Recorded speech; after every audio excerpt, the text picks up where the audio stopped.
podcast is intended for mature audiences. The views and opinions expressed are those of the panelists and do not reflect in any way those of the podcast partners, sponsors, or affiliates. Enjoy. Hi, this is Michael Buffer, and you're listening to the Voice of the People. Let's get ready for Boxing Voice. BoxingVoice.com. You need that fear. All I'm trying to do is make a stand for something that I truly believe is right. I truly believe is right. I wanna be like you. Come on, man. I'm the face of boxing. I'm the cash cow. I hold the record for pay-per-view. Me. It's my job. I know my job. I know my situation. Right. That's what I'm doing. Check it. You know, fight is gonna be very difficult for both of us. BoxingVoice.com.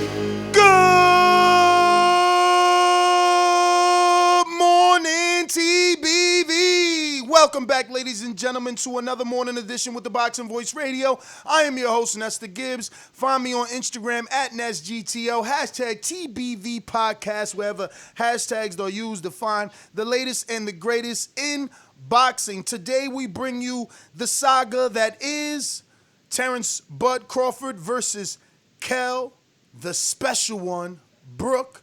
Looks like their fight could be headed to BT Sports pay-per-view, as Sky is reluctant with Whyte versus Povetkin 2 slated for November, also on pay-per-view. So this is what we're here to discuss. Obviously, the ongoing negotiations of Terence Bud Crawford and Kell Brook, the special one. Is it going to get done? We're in September. The date for this is allegedly like a November 14th date. So we're literally less than 8 weeks out. We know Bud's been training. We've seen Kell training. So it's just a matter of letting the ink dry. That being said, this is what we will be discussing. I guess for our UK listeners, where do you prefer it, BT or Sky?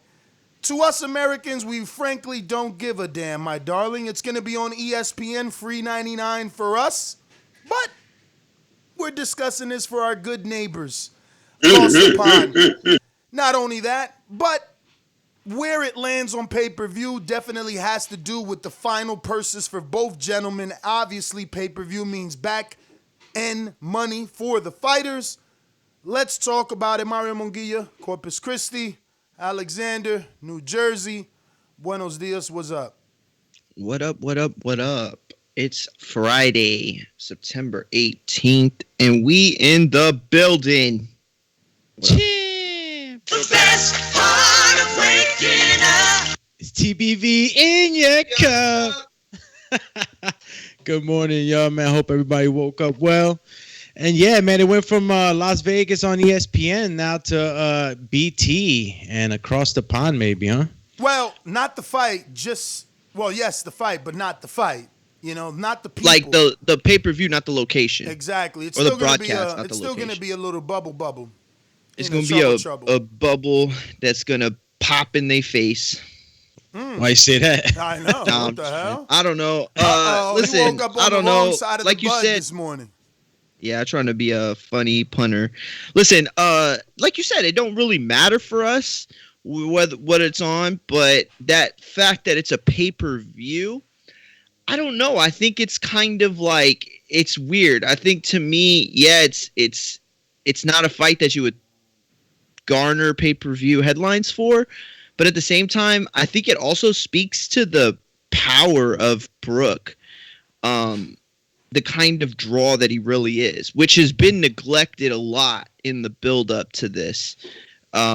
Regardless of where he's at in his weight and what kind of chance he really stands, you can't take away that factor from it. So I can't say it doesn't make sense. Is he really a draw? I think you're not understanding what's No. Listen, said. I'm not saying that he's not I'm not saying he's well, like let me this. finish because Go ahead. you I'm sorry. specifically said this speaks to the power of the draw that Brook is. Sure. And it's like, well, if you're such a draw, why doesn't your company, the one you've been fighting for years, pick up this pay-per-view? And instead, you're shopping it across the street to the competitor in BT Sports and Frank Warren. Yeah. Was that a question, or were you gonna I mean, it's a question filled in a statement. Yeah. Well, I don't know. That's a tough one. I mean, here's the thing. There are levels to this, right? And you could say like the same thing. It's like somebody's trying to get the best deal that they can possibly get. You know, this fight would be signed, sealed, and delivered if they all took the first offer. You know, we would have had this announcement. But you know, who said it? My man said it. Who said it? Somebody talked about negotiations and people not knowing how to negotiate. I don't remember who said that, but it was recently. But anyway, yeah, it's all about negotiations. You know what I'm saying? Yeah, I ain't gonna front. This is what you do. You know, you shop your fight around to the highest bidder. You know, this is Word. what good representation does. They don't just, you know, stay on one side. The only issue I'm having with the entire sentence is Sky Sports is reluctant, meaning they're looking at it like, well, Dillian Whyte Povetkin was successful. It's got momentum. It ended up in a fanatic knockdown, or knockout, excuse me. Knockdowns with knockouts. Maybe that's why they're leaning that way. They don't know what sort of fireworks are guaranteed in a Brook and Crawford fight. And, I mean, look, I get it. How do you tell your subscribers, hey, you got a pay-per-view on the 14th and the 21st? That's a week after, 7 days after. It is going to be tough to get a Sky Sports pay-per-view in November on the 14th, right before Dillian Whyte's on the 21st. It is a tough sell for the UK crowd. They can do it, but it's going to affect the numbers. Lucky for Crawford and Brook, they're sliding in right before. So if Sky picks it up, at least they have that week advantage on Alexander Povetkin and Dillian Whyte, rather than going behind them where people already spent their money on them, if that makes any sense. That makes sense. I get it. Here's the well, I don't know. Go ahead, Doomy. I'm sorry. I've been monopolizing this conversation. No. I mean, look, I honestly don't really have much to say because, you know, this topic was like last 10 minutes came in, and I don't know too much about what the networks are going to be, you know, competing or what they're going to be doing. Word. So I really don't have much to say right now, but, you know, I still am excited about the fight itself, and I think that it's still do serious good numbers, and you know, you got the UK now, so numbers obviously going to go up. I wonder what that's like to have to like here's the thing. The UK obviously supports boxing in a way that isn't done in America, you know, in terms of like population and percentage. But that said, is boxing capable of getting people to pay for a pay-per-view so close together? You know, with the Dillian Whyte, there's so many storylines that make that interesting. But to sell a Crawford Kell Brook, you know, immediately before or after whatever, that's a tough sell. That's a tough sell in any market. If it could be done, yo, that's crazy. Why is it a tough sell? I think that if you're going to spin, I mean, seriously, you're asking why it's a tough sell to have to get people to spend money on two pay-per-views so close to each other, one of which is Kell Brook and Crawford. Like, come on, I think that's pretty self-explanatory. That's a tough sell to have to get people to pay for boxing back to back when we've had such a big drought. Is it hard for you to ask your subscriber to pay for a heavyweight fight, which is the casual fan's favorite division?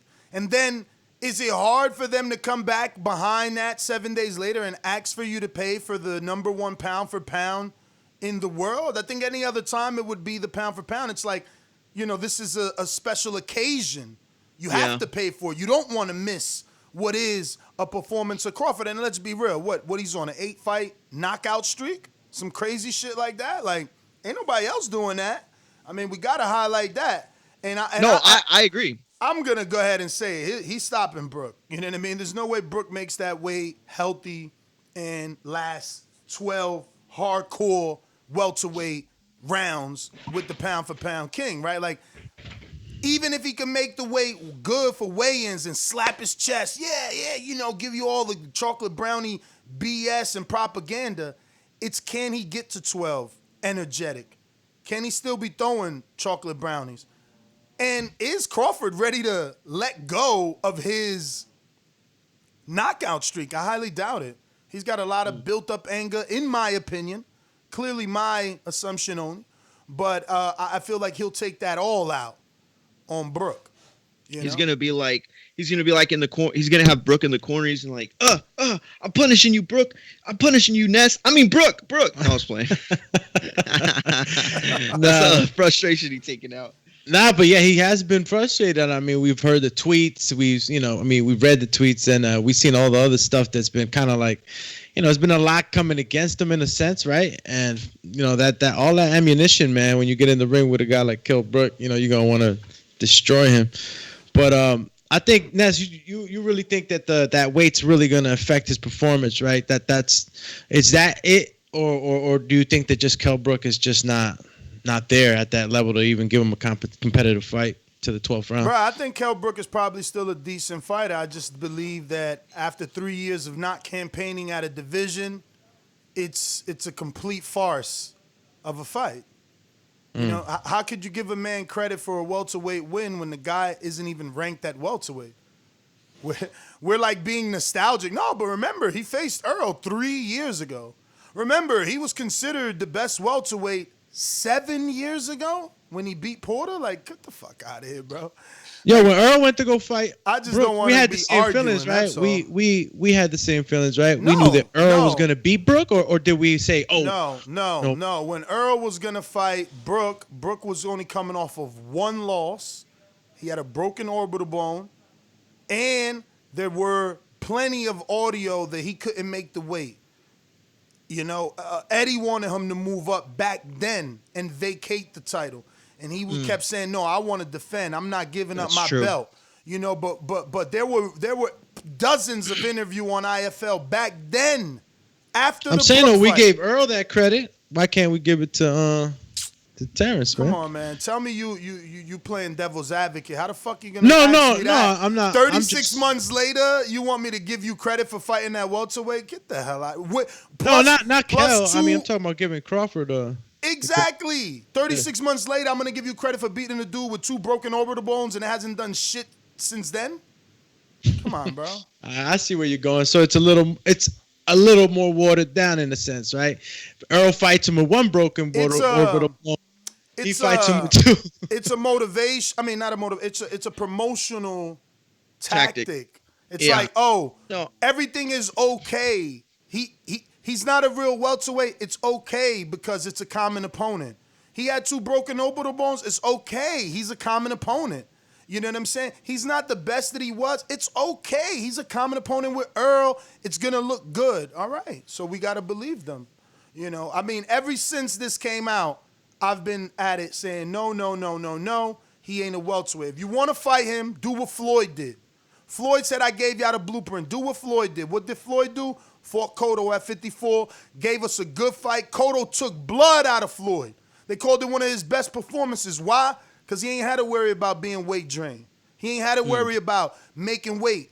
Like Kell Brook been training for 7 months already. Like, come on, y'all. But He's been this training is for a while. This is a different fight than it was pre-pandemic. This is a different fight because I think so many people are, I don't want to say more understanding, but we're seeing it across the board. So this fight, even though it was already, it was more than likely going to happen no matter what would have gone on this year, it feels different now. And that's the thing. It doesn't even really feel different, but it should be thought of in a different kind of way because Terence could easily just sit out the rest of the year. The thing for me is, like Doomy's saying, like, why not give Terence the credit? He'll get the credit. Listen, when Manny Pacquiao fought Margarito, he had he messed up his eye, right? Broke it. But people were saying that Margarito was damaged goods. He was a cheater. People were saying that it wasn't a real junior welterweight junior middleweight fight, that Margarito wasn't at that weight, but years later, people, acknowledge that fight. And, there's still some people that are sour on it, but for the most part, historians look at that as an achievement of Pacquiao's. I think you move forward it's going to be the same thing with Terence Crawford at some point. They're going to give him the credit of beating an opponent that also faced Golovkin, that also faced Spence. Won't be the same, but time is a weird thing. Time is not as linear as people think, and it moves, and guess what? We forget. I think that's a bad metaphor. I think that I think you're a bad metaphor. It's okay. The issue is that Margarito what happened? and Kell Brook aren't the same.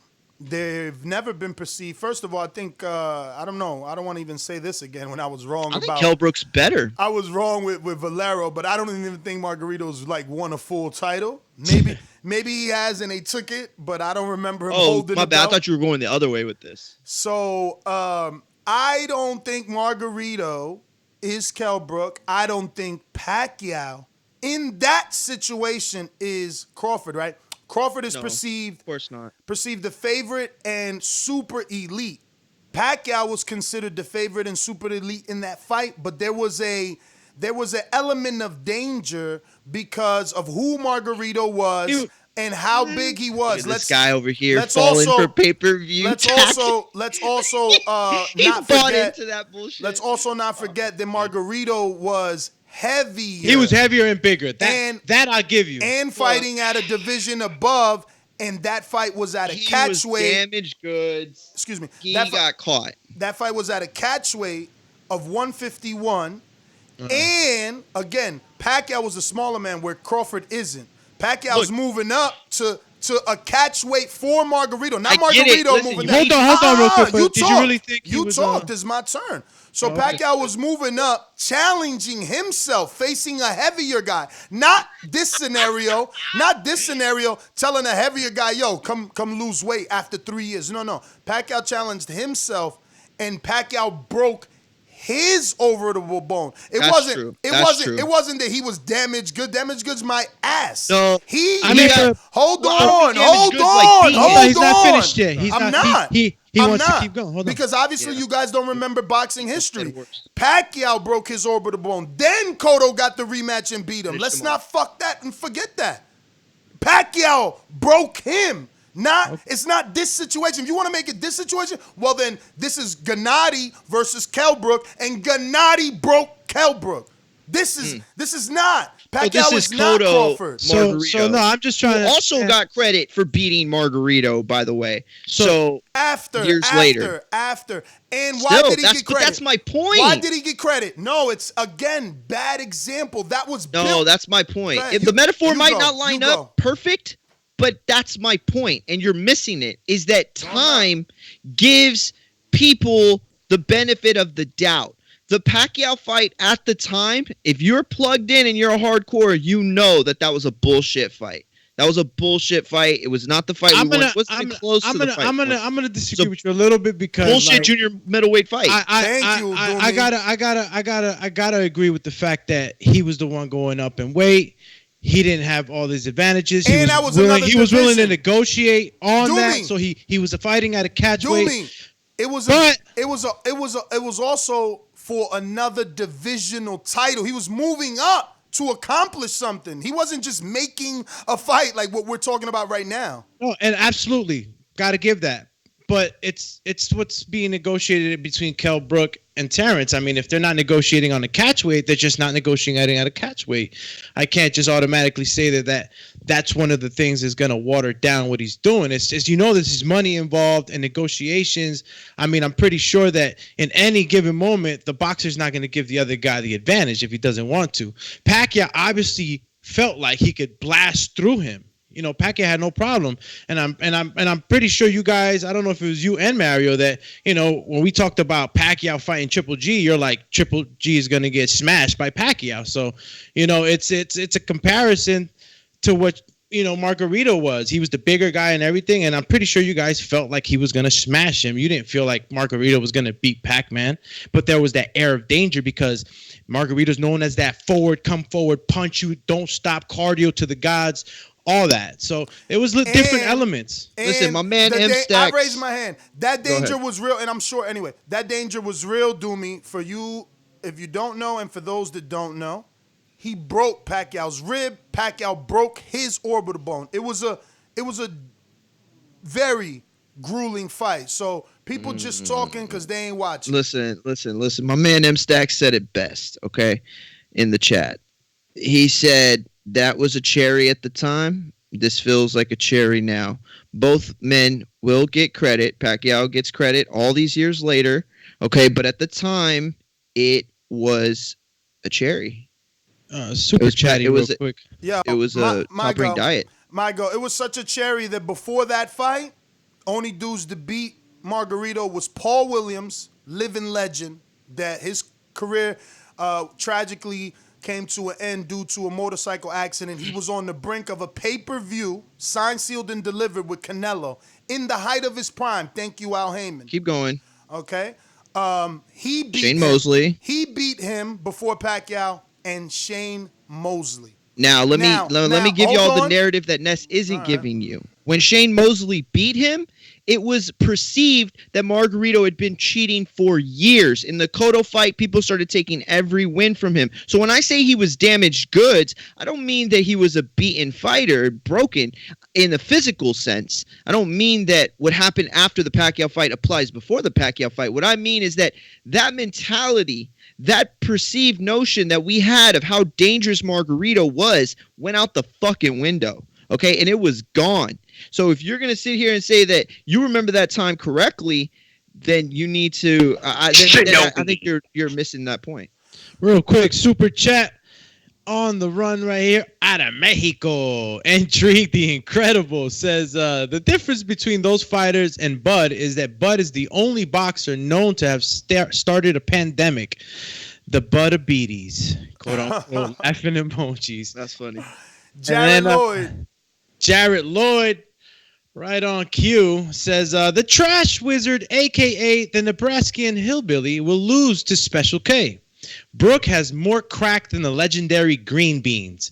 That's why it's taking Crawford so long to make the deal, because he knows he will get parked. Yeah, see, that's where Jared Lloyd lost me.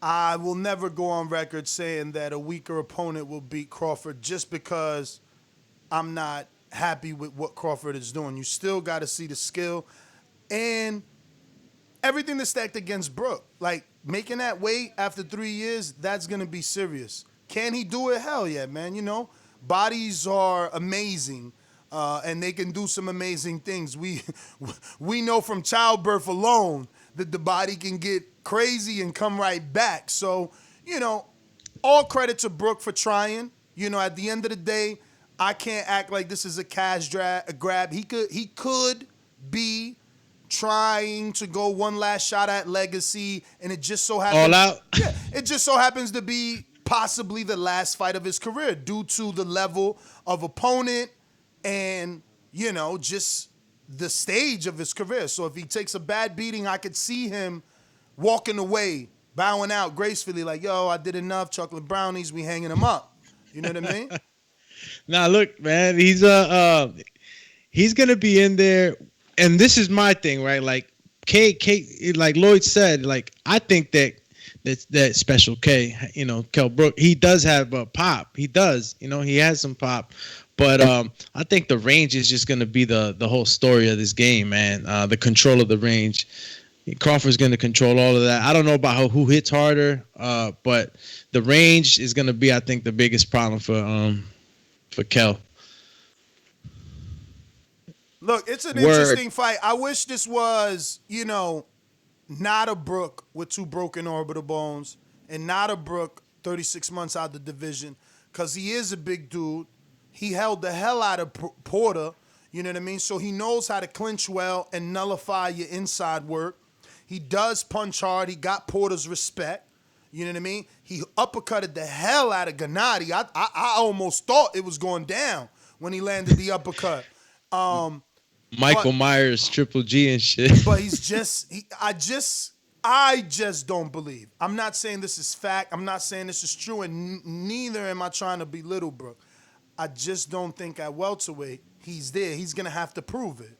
He's going to have to prove it, and that's okay. I'm going to watch it. I'm going to live fight chat it. Look, they 2 names in the division. I'm all for it. You know, it always happens like that. They announce a fight. We go crazy. Either we love it or we hate it. And it's like Devin Haney Gamboa. That's all we keep hearing now. It's no more Gary Russell. It's like he's leaning towards Gamboa. It's looking like Gamboa. November 7th, Gamboa. And it's like, fuck it. It's Gamboa. Is that what I want? No. Don't I think Gamboa's done, old like Brook? Yes. But that's what it is. You know, that's what it is. And what am I going to do? That's what it is? All right. Now I focus my attention to reality, and reality is Crawford, Brook. Regardless of the 3 years out, regardless, that's the reality. So it is what it is, man. Super chat, Mr. PBC says, Comedy Central when Bud is the topic. You know, and that's unfortunate. That's unfortunate, you know. We definitely need a career-defining fight so that, you know, that type of chatter can stop. Yo, real quick, Ness. Back to the BT Sports pay-per-view. What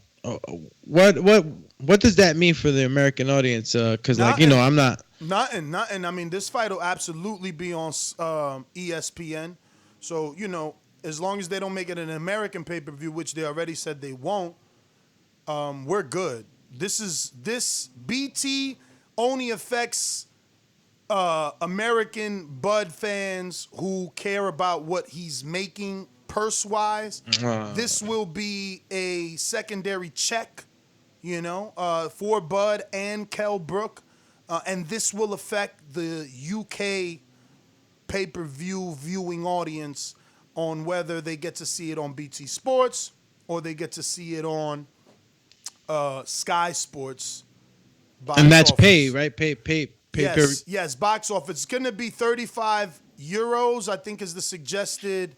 No, I'm sorry. 35 is like what, like $40, $50? Rob was saying that he would pay double. And that's what I'm saying about UK fans. You see? Double. You see what I'm saying? The blind love. I need that over here. I need that over here. You know, you would pay, imagine, and that's how Bob Arum, and that's why pay-per-view prices don't go down. That's why Charlo's price is $80, because when we got people that are willing to pay double for a broken man, you know, my man's literally like Forrest Gump right now, just running, trying to make weight. So it's like, I'm willing to pay. Hey, what happened? I'm willing to pay double for that. So yeah, they're gonna charge me $150 for Earl versus Crawford because I paid double for Crawford Brook. You know what I'm saying? Like, dudes are Coach banana. Well, Coach Myers on the super chat says Brook doesn't fight well going backwards. He's more successful coming forward and side to side. Bud has to push him back to have the best success. I mean, I think I can agree with that. I think Kell fights pretty good on his back foot, man. He was catching a Triple G on the back foot. That's how he landed that uppercut, right? Back foot, step forward.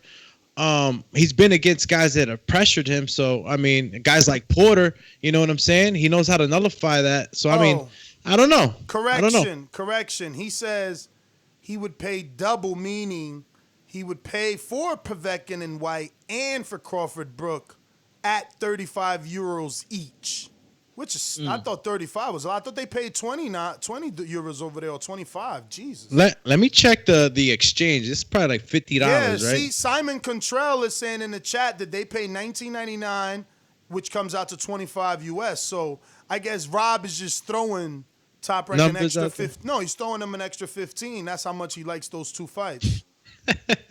Hey, yo, wireless buzz shop earbuds.com says, good morning, coffee on me. Respect emoji.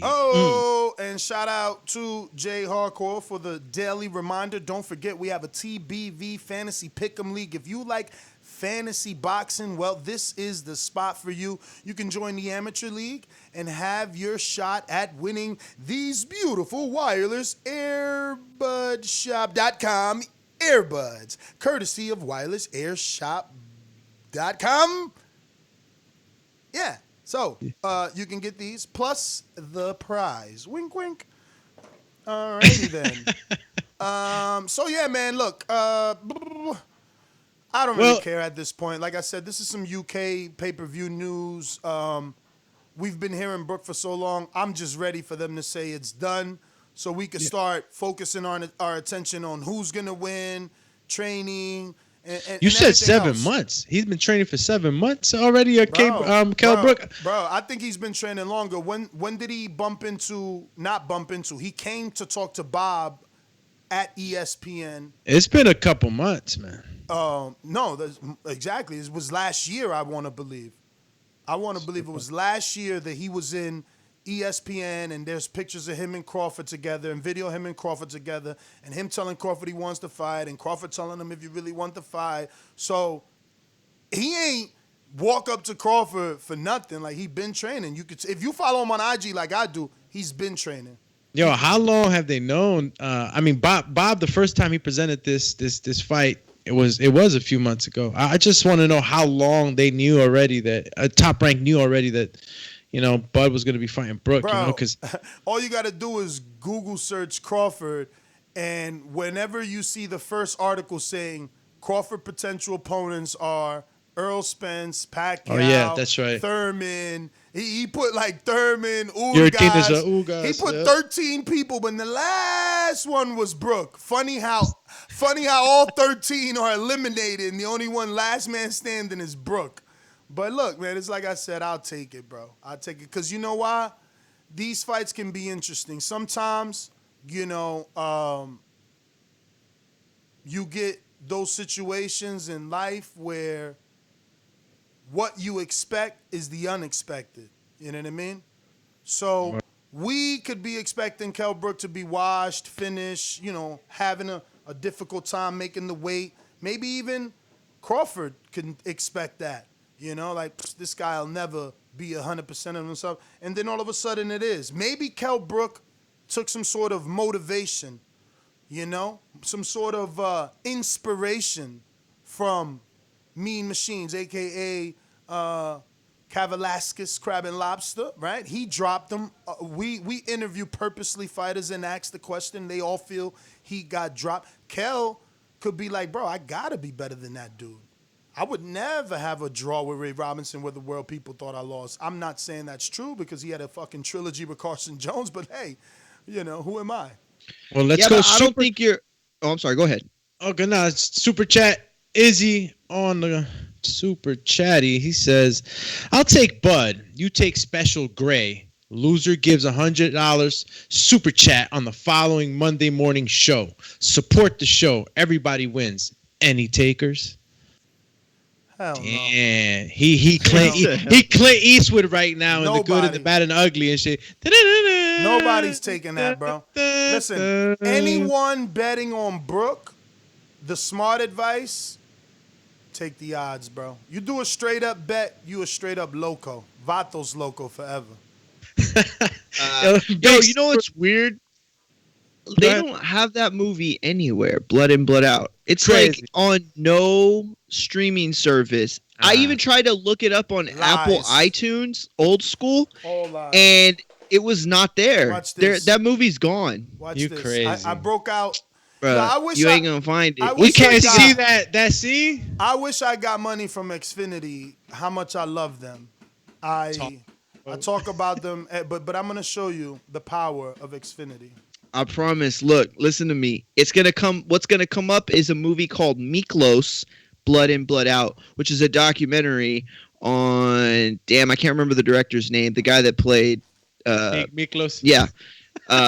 It's like a Q&A documentary style on the movie, but it's not the movie, and you're not gonna find the movie. Watch. I'm not trying to be a hater. I'm just. I got the bootleg. No, just kidding. Oh shit! I was like, make me a copy. Yeah.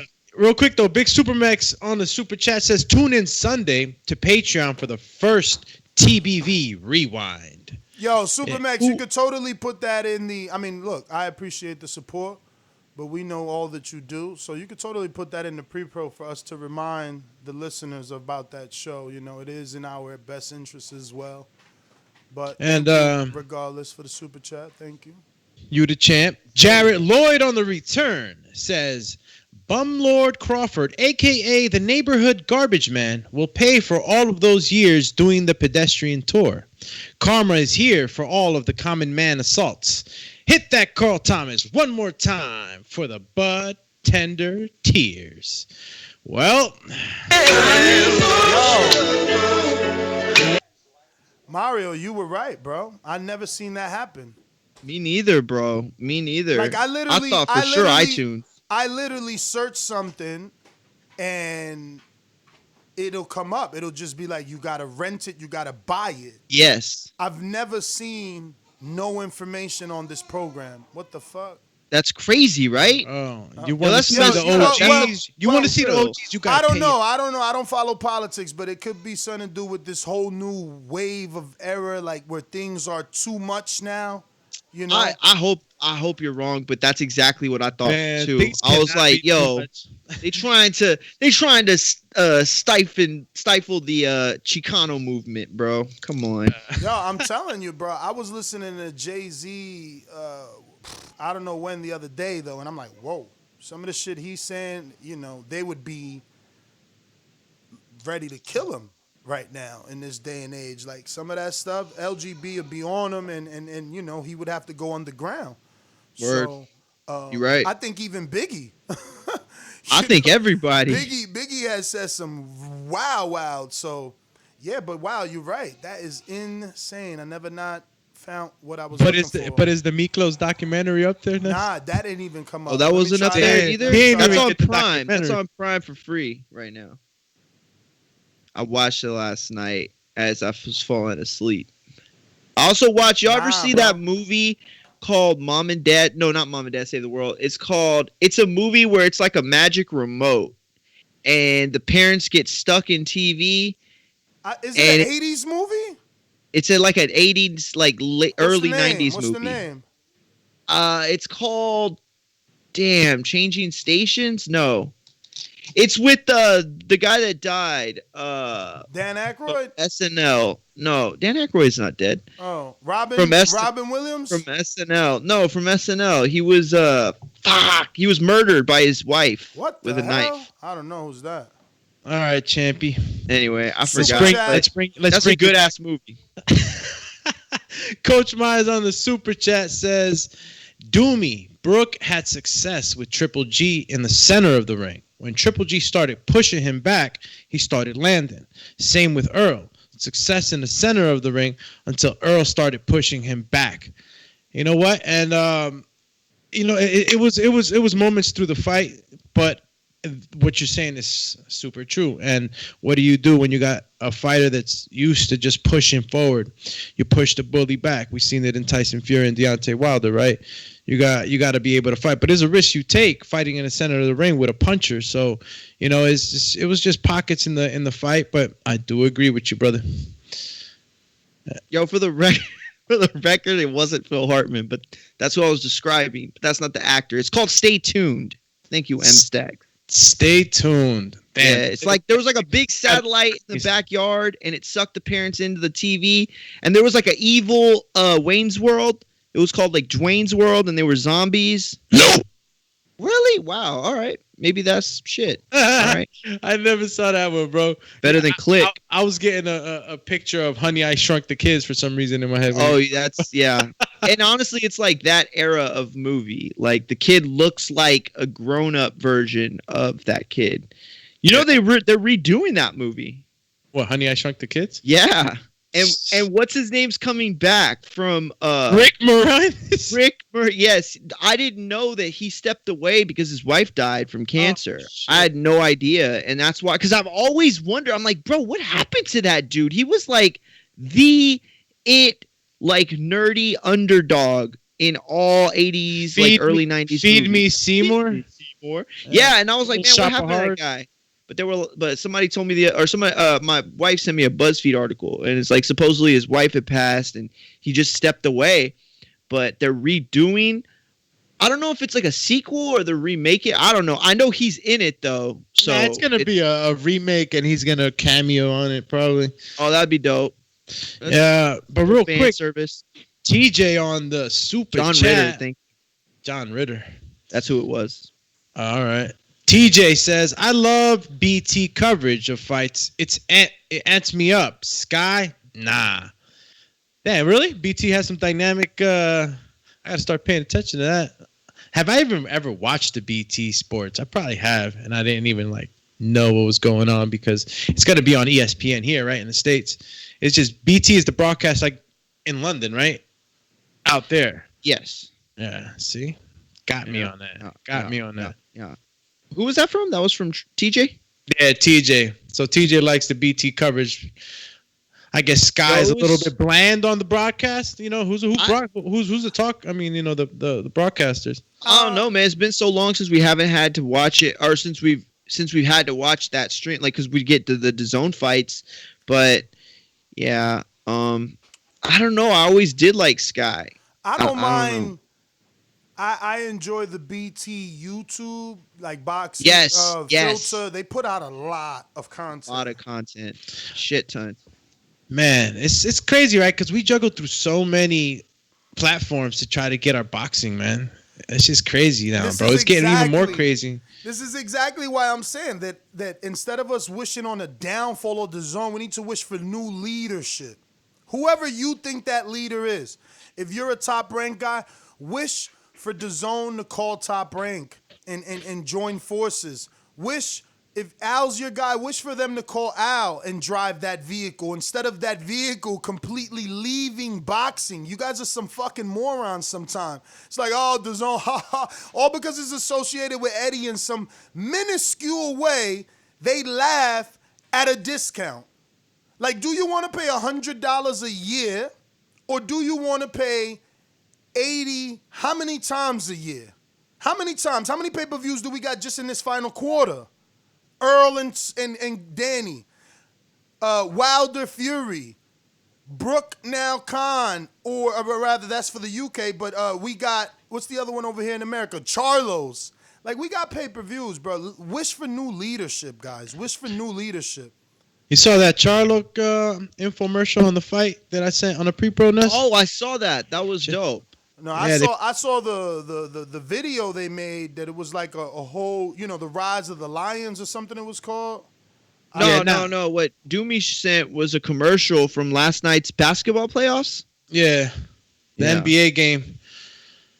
Okay, yeah, and it was the Charlo pay-per-view, right? Let me play. Yeah, I saw the whole thing, but I was just, maybe you describe it. Yeah, no, it was a 22-second clip, and it wasn't a clip that I was watching. You know, I don't watch basketball. Someone sent it to me. It was like, "Yo, this is dope." Where was this played at, though? ESPN had the basketball playoffs last night. Because it says Dish pay-per-view. So where was this? Who sent you this, and what was he watching at the time? Yeah, he told me the NBA game. He didn't really, it was a quick video that was just sent to me. But how many games were on last night so we could find out? I think the ESPN channel? was the only one that had a game on. Okay, last so night. that's what I'm trying to figure out and break down is did Fox and Al pay ESPN? And if you're saying what you're saying, it sounds like they're doing cross promotion and paying for it to make that pay-per-view bigger. So I want to highlight that. Yo, what the hell, Doomy? That's you. Yeah, sorry. Call you I scrubbing through the video. And it's just boom. No. Call you scrubbing through the video. Call me. It's 22 seconds, and I saw the same thing you're seeing. Dish pay-per-view, Showtime on the side. Yeah, I hear you, Rue. Patreon, but we cannot allow one bad egg or rotten apple to, ruin our vision that we have for this sport. I think Lou DiBella would be great. I don't know that he would be greater than the other two names already mentioned in Bob Arum and Al. I think Lou would be a great secondary name because I just don't know that Lou can get his hands on that elite world level opposition. Can he bring us into an era of new fighters?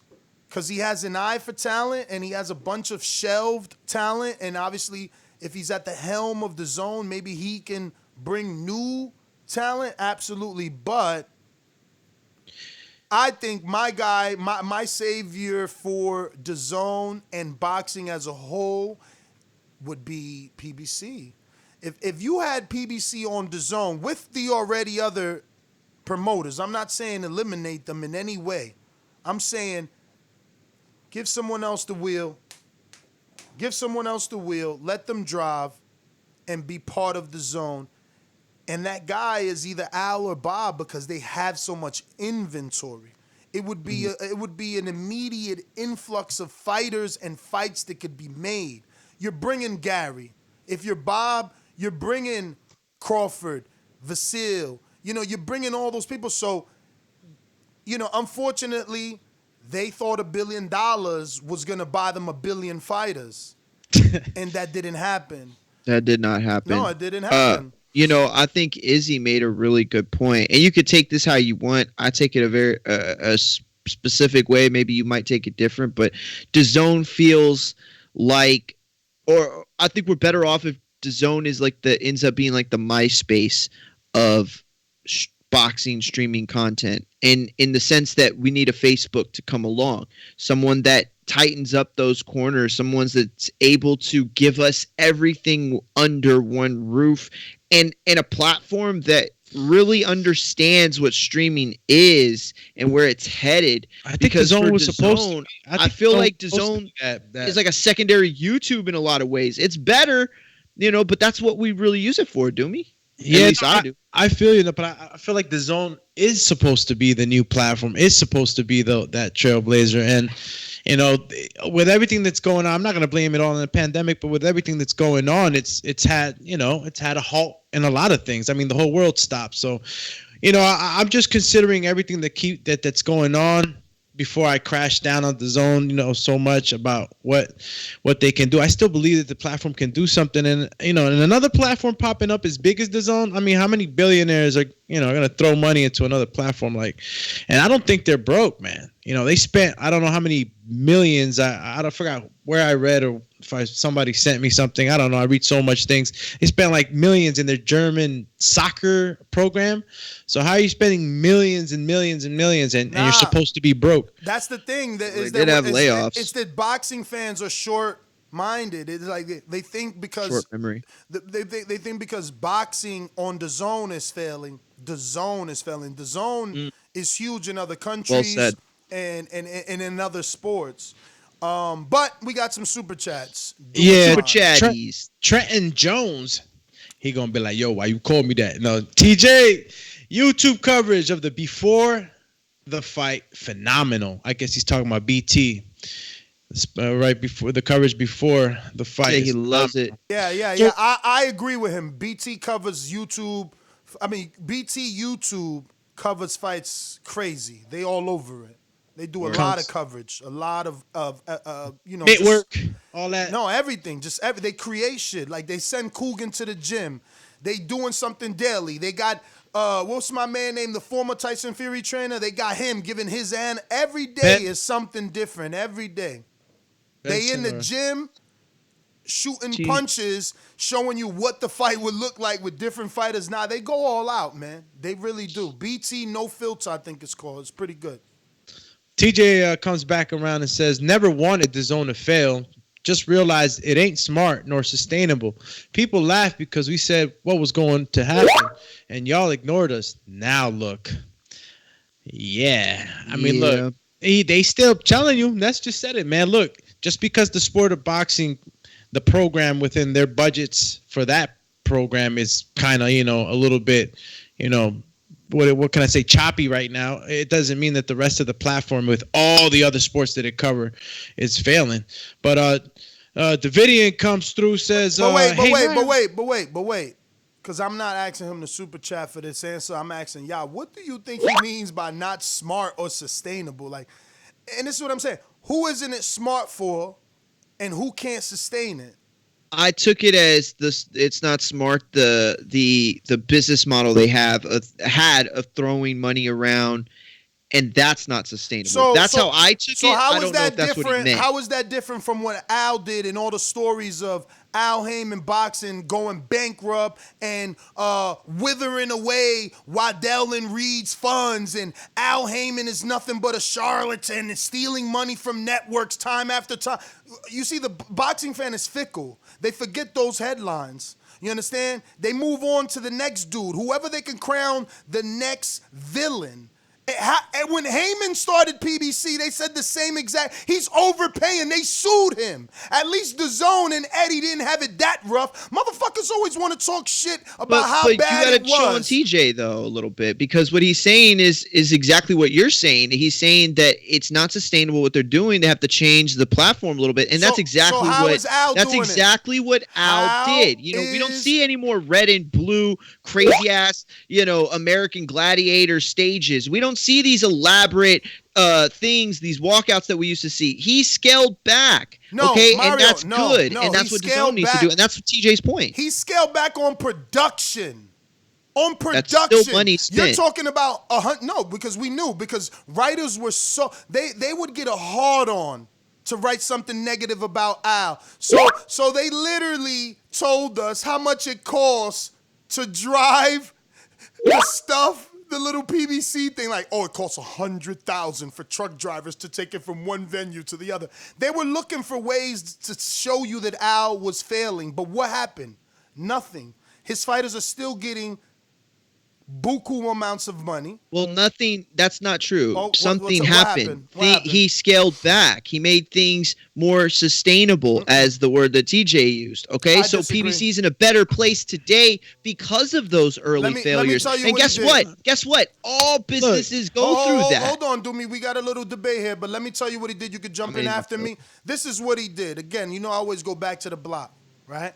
So when they was telling Al stop overpaying, it's the same thing of your man who came out with 2 for $5. And you like, bruh, what the fuck is you doing? We getting $10 over here. You doing 2 for $5. You ruining my business, champ. He don't care about you. Guess why? Right? Because he doing his 2 for $5. His supplier is now more content, and that's what happened with Al. Al got all this money from Waddell and Reed. He put the best to fight, paid them out the wazoo, and got NBC, or what's the name of them? Is it NBC? Am I saying it right? They were on That was NBC though, yeah. No. What's the one they on now? Fox. Okay, they got Fox and Showtime to go like that. Whoop, open their eye and be like, damn, he got himself a product. You know what I'm saying? So he spent all his money up front at first. He ain't care about the headlines. Oh, he's going broke. Oh, he's spending all the money. Oh, we suing him. He put all his product out there, made it the best, and the network said, damn, I'm paying for that now. So I got your point. Here's what you missed, though. What? He wasn't just doing the 2 for $5. He was also packing in this, metallic, very rare packaging. Again, you talking production. And it was in styrofoam pillows made out of parts of diamonds.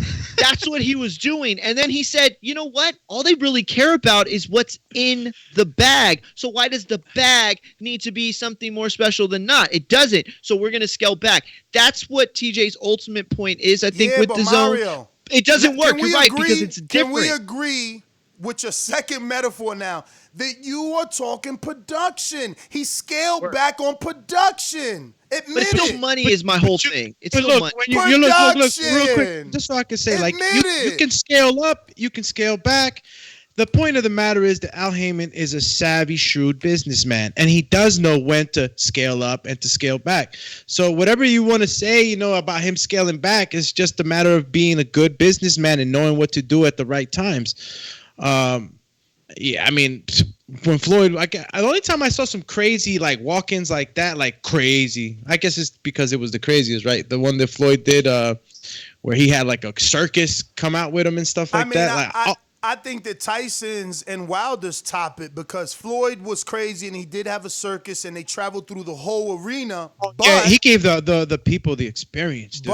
But that one wasn't big enough to find out.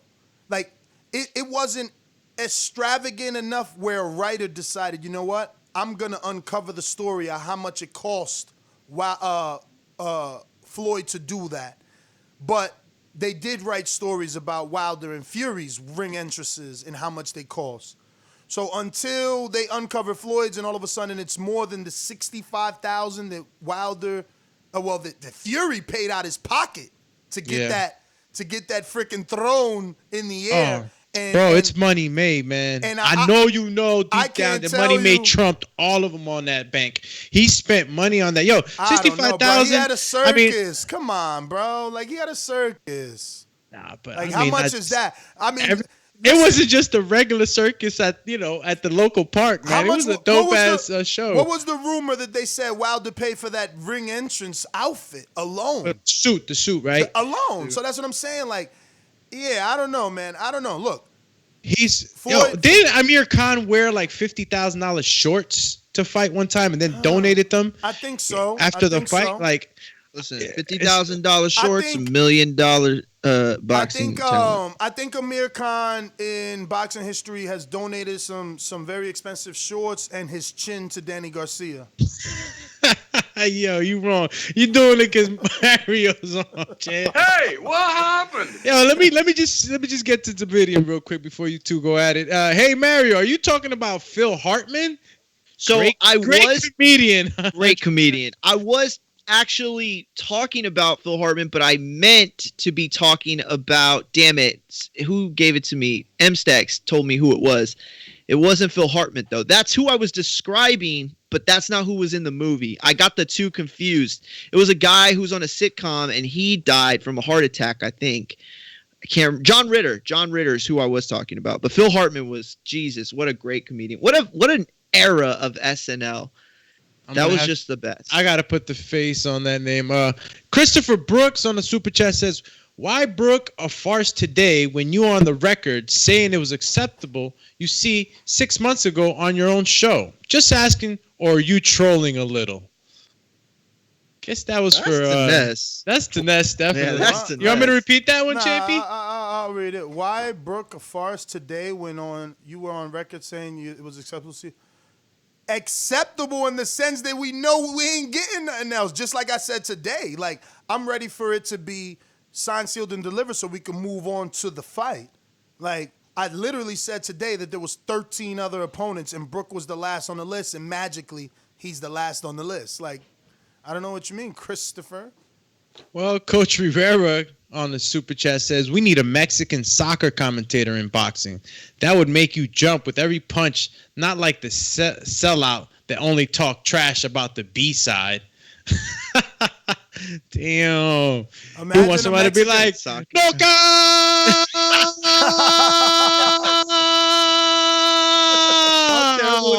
It's like little things is like jab. Yo, could you imagine him doing that? A long jab. It was like, yeah. One last one for now, I guess. Joe Lasisi wants to speak his piece. Eddie told you they were going to scale down the payment. The zone was on an upward trajectory. Haters didn't predict anything. It's a pandemic. Word. That's a good point. I mean, listen, it could be that, Joe. Look, you sound like you're from the UK, as is Rob, who says World Boxing Super Series Cruiserweight Final. Whyte versus Povetkin card. AJ versus Pulev card in December. Usyk versus Chisora card possibly, and Matchroom UK cards already announced. Plus more UK shows to be added. Plus Munguia, Johnson, card. Garcia, Campbell, Haney, Jacobs, Andre, Chocolatito, Estrada, plus many insiders still feel. Not guaranteed. Many insiders still feel Canelo could be back in December. I'll wait until 2021 to see if they go out of business. Listen, I like that. You know what? Yo, first the point of all, I was gonna make is that sounds like UK. Like it's they're supposed to be the Netflix of boxing, and yet we don't really have that much American stuff. But you did kind of mention a couple of them. No, he mentioned American names with no fights. First of all, they want Jacobs to fight Ryder. They want Jacobs to fight Ryder, so that's not an American fight. Okay. Then they want Haney to fight Gamboa, which is, what is that? At this point, 40-year-old Gamboa, like really. Andre, no opponent, and his mandatory is Liam Williams, which is UK. Again, they might as well launch DAZN UK. They're not doing DAZN USA.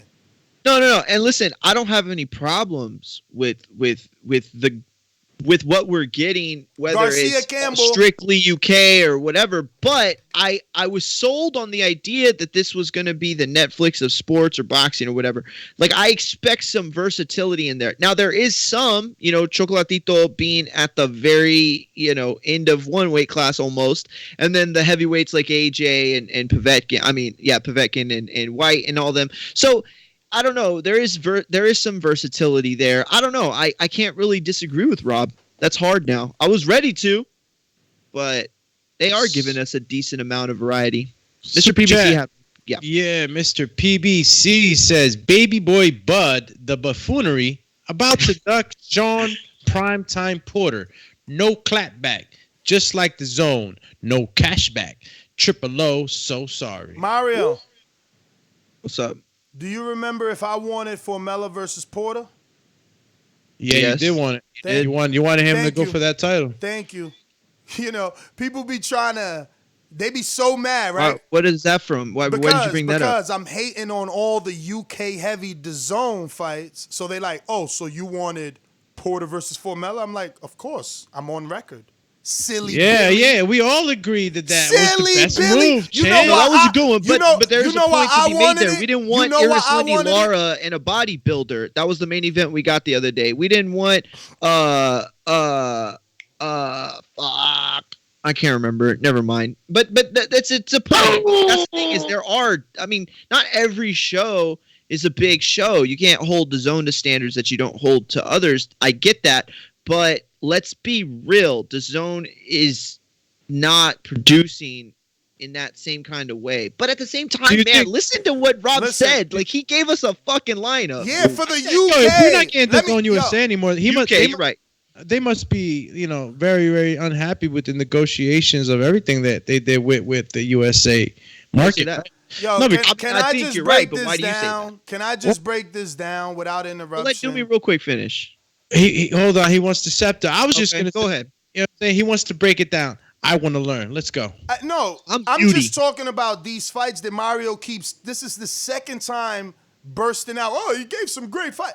Listen, the conversation is DAZN being the Netflix. Netflix is an American company, right? Like, you want to be. But I said that. DAZN said they want to be an American company, right? So World Boxing Super Series, Meredith British, UK dude, versus Dortitos. Next fight, Whyte versus Povetkin, UK fight. Next fight, AJ versus Pulev, UK fight. Next fight, Usyk possibly versus Chisora, UK fight. Next fight, Munguia versus Johnson, okay. Garcia Campbell, UK fight. Haney, okay. Jacobs Ryder, UK fight. Andre Liam Williams, UK fight. Like, where is the American audience being drawn in? Ryan Garcia. Ryan Garcia versus Campbell? Oh, we're excited for Campbell. I'm just giving you points. I'm not saying that you're wrong. I'm just giving. This isn't a debate because I agree with you. Understand that first. All I'm saying is that I was ready to shit on Rob the moment you started reading whatever text or whatever you said. And then he started laying out the names, even though Chocolatito Estrada, in my opinion, top 5 fight in boxing, but it's not for certain. That's a lot of versatility, champ. No. It surprised me. He didn't put them in a fight. He put commas between Haney, Jacob, Andre, because they don't got fights. They don't got fights. You're right. And the horizon for Jacobs was Rosado, which was an American fight. Rosado has been in the ring with a world champion in Peter Quillen, a world champion in Jermel Charlo, world champion in K9 Bundridge possibly. I don't know. You got to check. But he's more known than John Ryder, whose claim to fame is being knocked out by the other dude that Canelo knocked out and giving a tough fight to Callum. Like, come on, guys. Come on. Oh, no, yeah. He fought Callum. No, listen, again, please understand me very carefully. I agree with you. It was like a weird thing that happened in my brain where I wanted to shut him down. This is final thoughts, all right? Because go ahead. you guys okay, final thoughts. You guys did not do it again. I asked you in the pre-pro something, and I exclamated it. Y'all freaking whack. So sorry. So sorry. I didn't even see it. Okay. I got you. Listen, 30 seconds. I wanted to not hate on Rob, but I wanted to disagree with Rob and shut him down the minute you started reading whatever it is that you were reading. And then he started rattling off the names that you did, and I was like, whoa, he's right. There is some versatility there. It's not the Netflix of boxing per se, but it's a watered-down version of it. You could say that. But then you nailed it perfectly. The target audience just isn't there for the versatility. And so ultimately I agree with you, but I was shocked to hear how good the lineup could be in the next year. I agree with you and him and even Dazn. They are the Netflix of boxing. And Rob put that very well by saying Netflix is content from around the world, which is very true. I watch movies there with subtitles, different languages. He's absolutely right.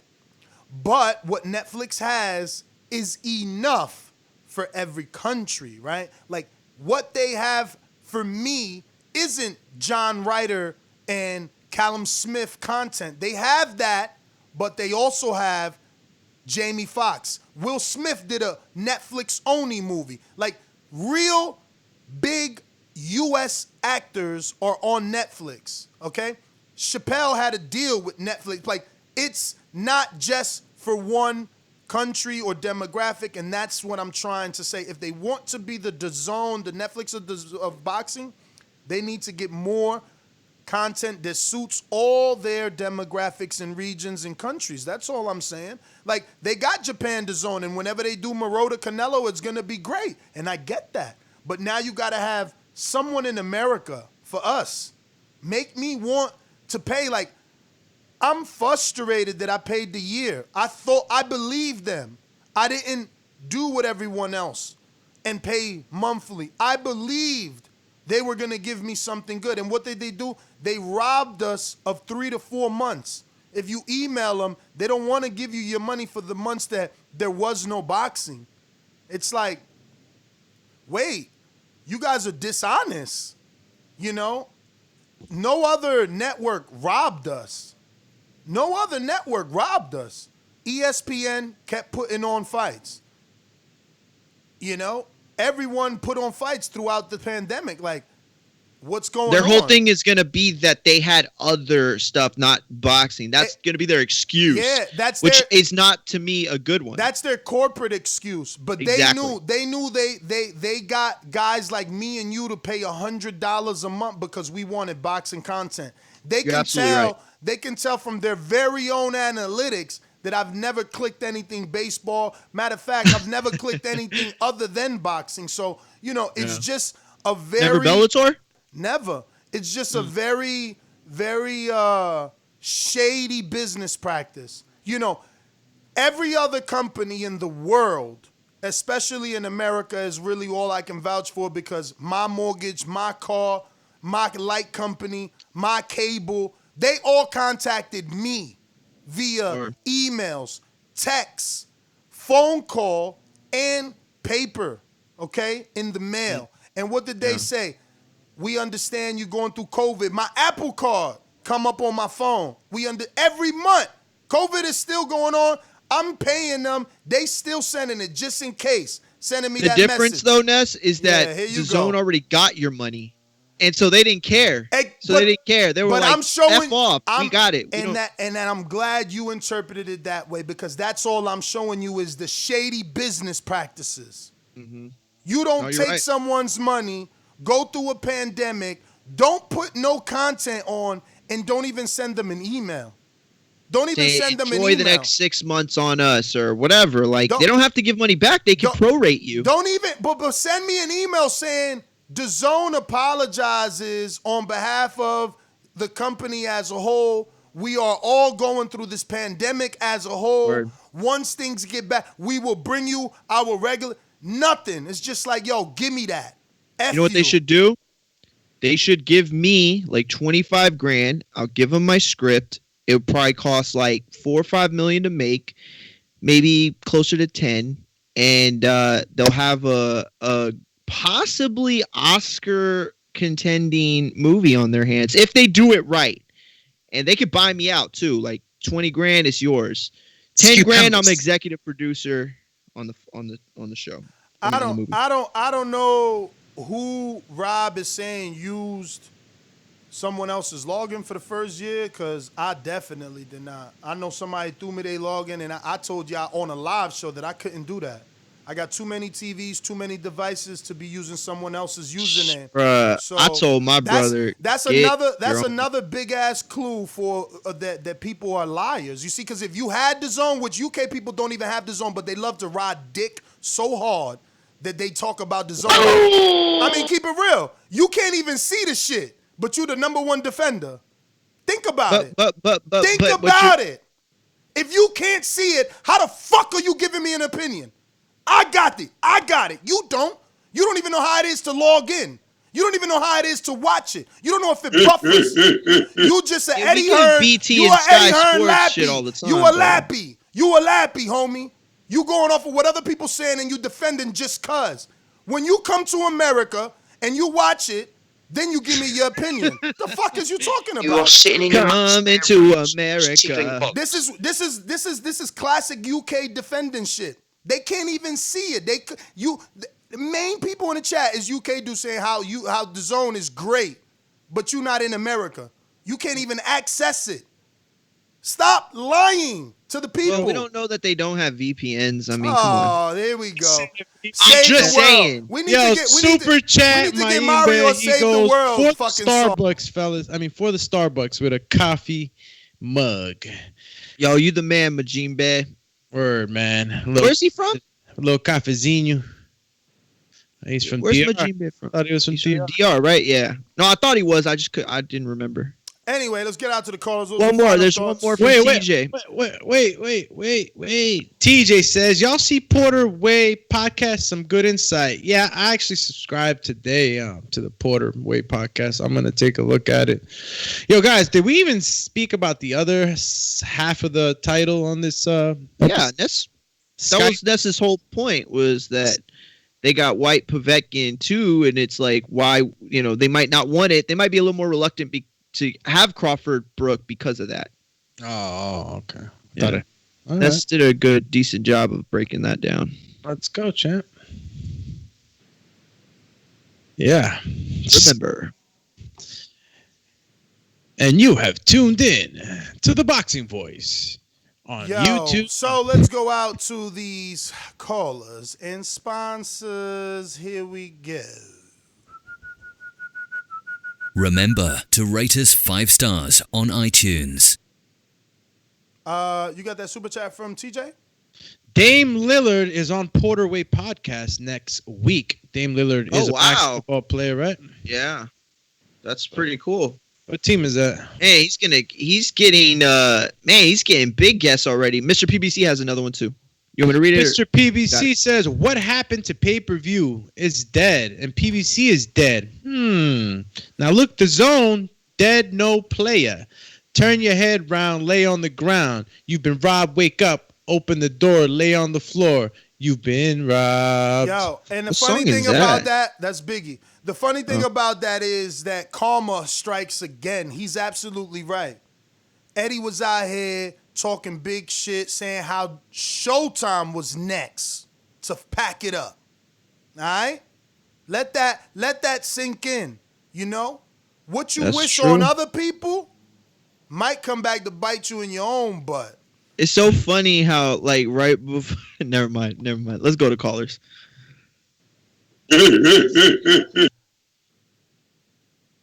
Yeah, yo. Let me go ahead and get to Sponsies. Oh, let me get Blog Talk up. Remember to rate us 5 stars on Subscribe iTunes. to youtube.com/theboxingvoice for the latest and greatest interviews with your favorite fighters. going out to Coach Myers in Connecticut. What's going on? Just listening, Coach. One time. Champ. One time. Tree time. We going out to Seattle, Washington. Mr. PPC, baby. BoxingVoice.com. I'm the flyest. Canelo talking about he believes he can win. Go to my kitchen. Get the sharpest knife. Cut the bullshit out. I don't care what you do good. I do every fucking thing great. Mr. PPC, baby. Yo. What's good? You. What up, champ? Man, last time I checked, Dazn was talking about pay-per-view is dead. Now them motherfuckers are dead. They owe Canelo, Demetrius Andre, Triple G. Anthony Joshua got $5 in stocks with Dazn. And we still talking about Crawford, Why man. you It's just hating? crazy, Why you know? you hating? Why you gonna say $5? You know that ain't true. No, I remember he said he got like $5. 5% in stock or something like that. But this Crawford topic, man, is comedy, again, man. I was laughing. Again, remember that 5% stock in Dazn as a whole sounds like a lot of money. Hey, it ain't no more. But he should have invested in something bigger than that.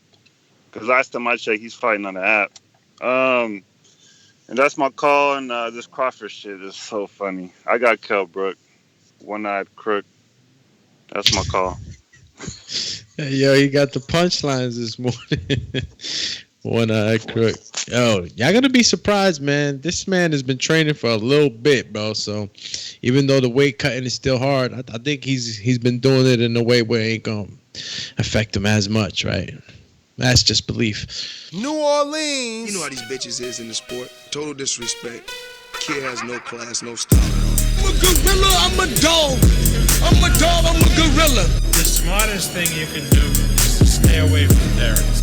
It can't be the boogeyman if I'm chasing. You want to bet? You can bet 100,000 on that. Let's bet $1 million. Easy. Let's bet $1 million. Good morning. Good morning, champ. I'm not wasting my call on this. I want to talk about this topic. Kell, Brook, and Bud on BT. I'm not against it. I think it may actually be able to be a little more fruitful for his income. And that may be how Kell go get that $2 million that he requested. What's y'all opinion on that? I like the BT aspect because of the YouTube content. The YouTube content. Yeah. I think they build up fights bigger on social media than Sky. And Kell go need it after reviving his career. However, I don't think as much work he putting in and weight he cutting, he still go be able to keep Crawford from reigning superior. So I'm looking forward to the fight. Meanwhile, while Daffy Duck sitting up there still waiting on that $10 million. In Jesus' name, amen. Yo, who he calling Daffy Duck? I don't know. Reese Lee. If we No, I think was it Earl he was talking about? What he was Nah, talking it about? can't. Was it Keith Thurman? Was it? Oh, Keith Thurman. No, he said, but Keith Thurman asked for 20. I mean, Keith Thurman was unified, so you can't be talking about Keith. And Keith Thurman got to fight Pacquiao and did. No, but remember he was did a saying, pay-per-view. he was saying like right now waiting. Waiting Why you for leave who? us with a cliffhanger, What champ? you mean? Waiting for who? Who's Keith waiting for? I don't know. I don't know if he was talking about Keith. That's what I'm saying. I mean, it's not even logical to be talking about Keith. Keith is the only welterweight of this generation. my guess with was Maurice 600,000 Lee. pay-per-views. Yo, Matt bet on a super I mean, chat he did sales. say in Jesus' name, and he did say 10 million, so he is talking about Maurice Lee. That's what my guess was. There we go. We have deciphered it. Mad Bet, Kell Brook, a.k.a. Chris Bird at 50. Losing weight, feeling great. I hear you, champ. JT, New Orleans. That's a no-go? All right. Keem in Florida. And Supreme Keem right So I'm here to tell Errol Spence, I want you next, baby. Let's get it on. Make some noise!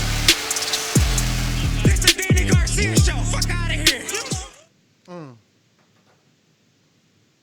What up, Keem? Yo, y'all hear me? What up? Good morning, man. Yo, Ness, I'm pretty sure I heard you call Crawford the pound for pound king. I mean, isn't that what he's perceived?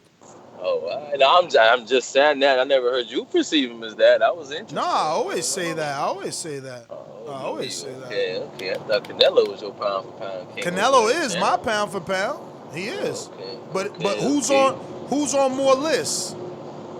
I think they on the same list. They always 1 and 2. Usually right at 1, Yeah, 2, 3, whatever. They always up in there. But as number one, you see the argument as Crawford and Loma over Canelo, which is absurd, but it is what it is. Right. I got you. Nah, that was just different. I don't think I remember hearing you say that, but I got you. But now good show this morning. As far as is it Sky or BT that does those like round table talks before the fights and stuff? Round table. That ain't that Sky? Was it Is Fear that on Sky? the Oh, okay. I So don't what know. does BT do before the fight? Do they do the off the gloves or whatever? Yeah. They do that. Oh, Yeah, no, they no. do that. No, no. Isn't gloves is off? That's Sky. That's Johnny No, Nelson. I don't know if that's the name, but he's asking if it's that type of show. They do that one. They had one they just released. It was like an old one, re-released. It was pretty good.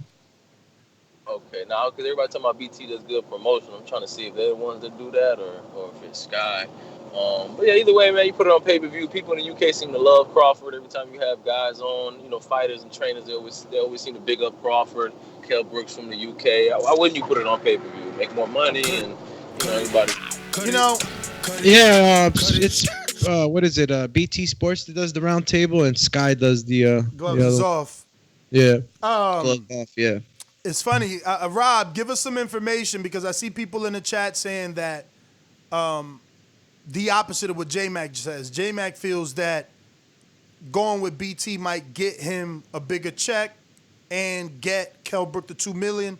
But people in the chat are saying that going the BT route might mean that the check is smaller. They're saying Sky pays more. So I wonder if it's like a HBO Showtime thing. Oh, Mitty's there. Mitty, answer that for me. Shout out to Mitty, our UK co-host on Thursdays and Sundays. And Border Wars killer. King Born, what up? When you see old dirty bastards form a position like that, then you know that I'm getting ready to bust your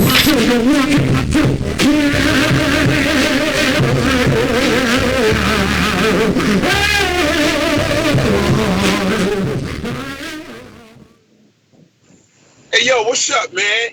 Yo, y'all gonna go for an hour? Nobody want to hear that thing about the Kell Brook thing, man. For real. What's going on, man? Nobody want to hear about no damn Mario script, man. Why you ain't talking about talk about Erickson Lubin, talking about these dudes coming up, man. Nobody care about that. Let me tell you we talked about Lubin yesterday. We talked about Lubin yesterday, man. Don't nobody care about that. Right now with the Got the Dazn, wrong right? show. My man, I had the Dazn, right, for 6 months. They ain't put no damn fights on. That's why everybody is sour. I'm sour right now, fam. Ain't no fights on Dazn. You know what I mean? I would want them to win this, but come on, man, they don't got no fights. And that's the problem.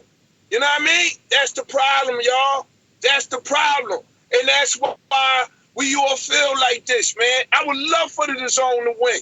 You know what I mean? Ain't no fights. Who they got? Canelo Kovalev? Andre didn't fight. Haney fought one time. Come on, man. Let's get with it, y'all. Peace. Come on, man. All right. Yeah, but can't talk about Lubin. You should have had that energy yesterday. You had all the time in the world to talk about Lubin. You even get more time on a Thursday and a Sunday show.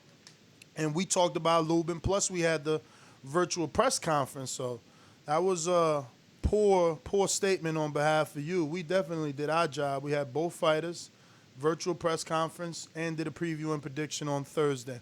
We're going out to New Orleans. Ladies and gentlemen, I'd like to introduce to you a young fella, and he comes from the Magnolia. Oh, I'm an audio sound. You sound good. Better than ever, champ. Better than ever. All right, bro. Yo, just to add more salt to the wound, I'm gonna restart your clock. Now Rob is telling me that Sky Sports paused their subscription, meaning during the pandemic they didn't charge you, but Dazn kept robbing me. See that? See that? Go ahead, Eno. Man, Ness, you should have started writing on the wall when the price went up. How many months it took for the price to go up that first time? Like 2 You months. know, that what I'm trying to tell you. Like they already put the wool over your eyes already, man. Now you can see. Now you trying to put the motherfucking bandana bag over your eyes, and it's the writing on the wall, dog. What you think gonna happen next, Ness? You ain't been getting no fights. You know what I'm saying? You been watching UK cars. All they no, you know what they did for you, Ness? They kind of made your job a little better. Cause some guys you wasn't looking at because you paid that money. Now you looking at 'em. All them guys that made it love and all that. You got to know them guys now, Ness. So that's what Eddie Hearn really did for you. He brought the UK to the US, but it didn't take over the US. As far as the Brook and the Crawford fight, man, I think look, Ness, I know you don't agree with me. Damn, you cut off, champ. He went into the Guardians of the Galaxy realm. He went into the tunnel. Oh, he got a call. What up? Got another call. Popular on the Friday morning. All right, and no. All right.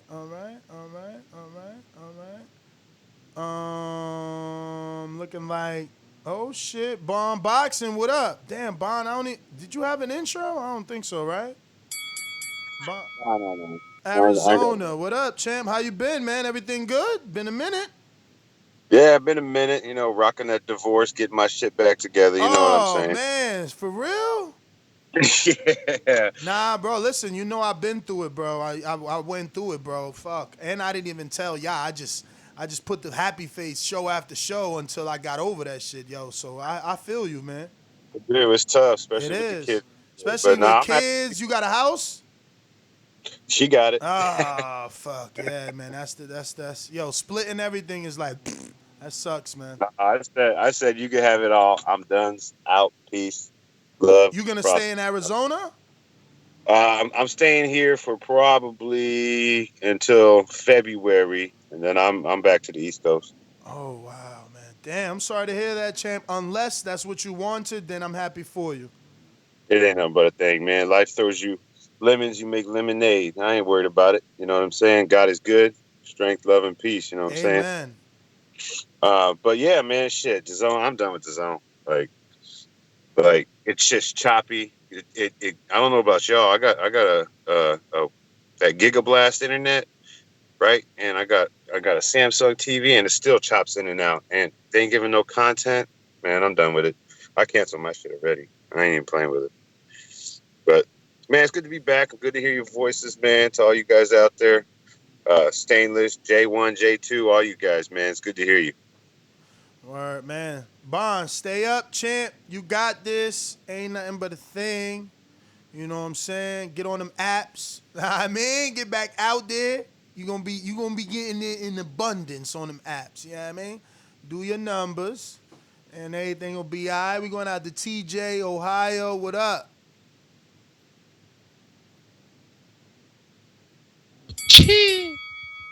TJ, you at work? Can you hear me? Yes, sir. Yeah, man. I think you took I was saying wrong, man, about the zone. Like, I don't want them to fail at all.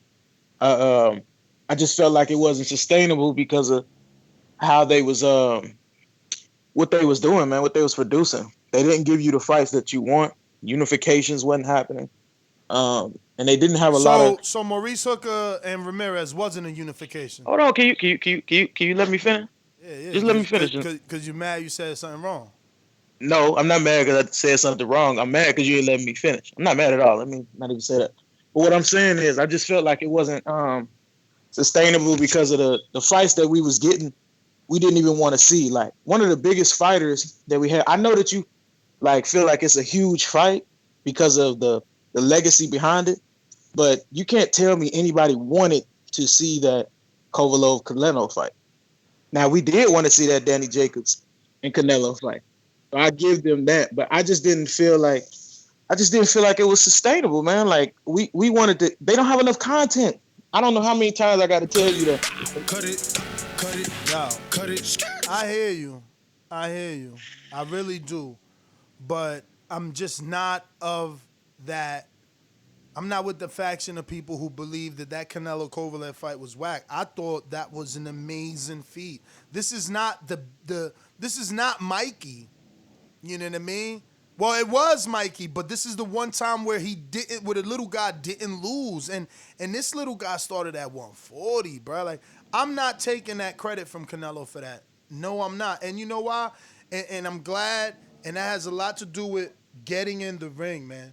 When you in the ring, you understand how difficult it is. It's not an easy feat to get in there with a bigger man than you, you know, and much less a champion. So whoever thinks it was a farce, since we use that word, whoever thinks it was that, whoever thinks Kovalev took a dive, that's cool. You entitled to your opinion. I was like, whoa, especially the way he did it.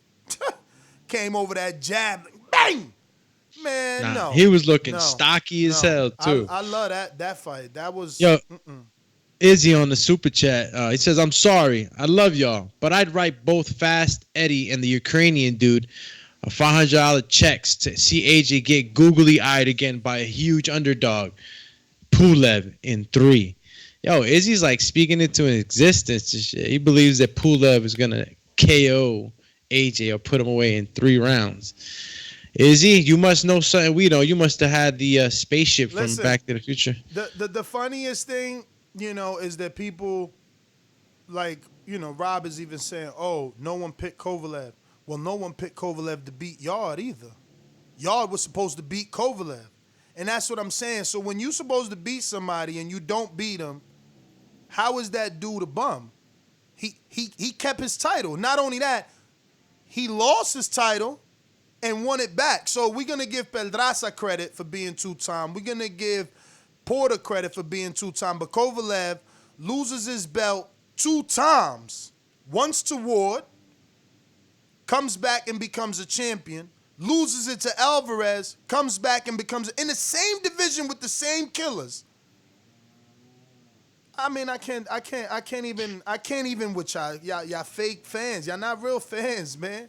Y'all not real boxing fans, man. Y'all can't. How y'all discrediting Kovalev? Is it once he lost to Andre? I think that's where. It don't matter if he was an alcoholic, because with all the alcoholic rumors, he became 2-time. With all the alcoholic rumors, he lost it again, became 3-time. With all the alcoholic rumors, he lost to a young, up-and-coming Lions in the Camp. He beat him. So stop the nonsense. Yeah, could we paint a narrative that Kovalev was old, Kovalev was washed up, Kovalev was an alcoholic? Yeah, but what about the other side of that? That even when Ward said he was drinking alcohol, he became a champion after Ward beat him. Even when those rumors continue when John David Jackson left him, he still was a champion. He lost to Alvarez and he got the rematch win. Even when those rumors continue that he was old and done, the young lion couldn't beat him. There wasn't no lions in the camp that night. But y'all just disrespectful. Y'all just fake fans. I swear, I just want y'all not to watch the sport. Go to fuck somewhere else. Seriously. Yo, Rob, you're right in a sense too. You know, he says that, people were saying that Yardy versus Cole was too early for Yardy, but a lot of people also believe that, Yardy was the younger guy, and too early for Yardy. Meanwhile, and it's not Yardy. Stop doing that. Too early for Yard, do me. Meanwhile, Yard turned down like 7 other fucking eliminators with Buatsis and Heffrons and all type of other dudes that I don't know because I'm not from the UK, but they could tell you.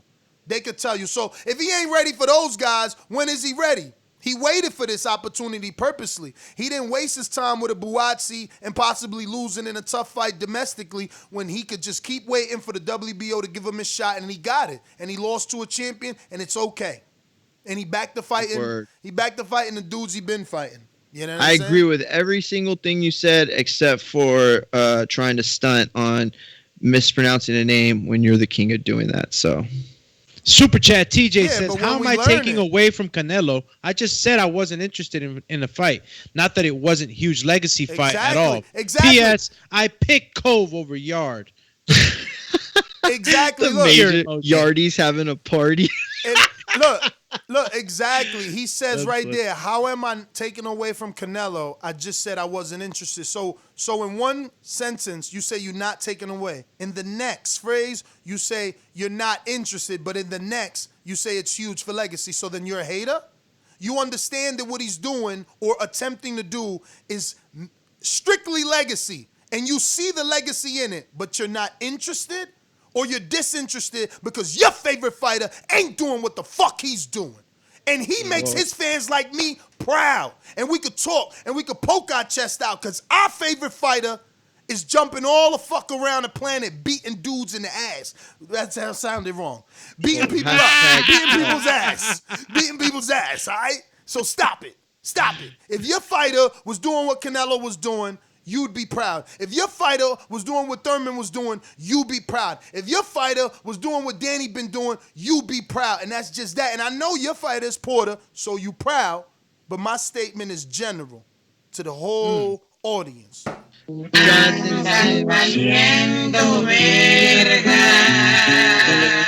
Love it. Jonathan Sims says, no, Ness. Issue is Kovalev came out and said, I was expecting to lose. Yeah. Clearly, he was looking for a payday. EJ was in his prime. Kovalev wasn't. Yeah, just like Paulie Malignaggi didn't say that Sean Porter was on steroids. Listen, y'all had me when I first started this business because I didn't have boxing history. Nothing you say is going to work.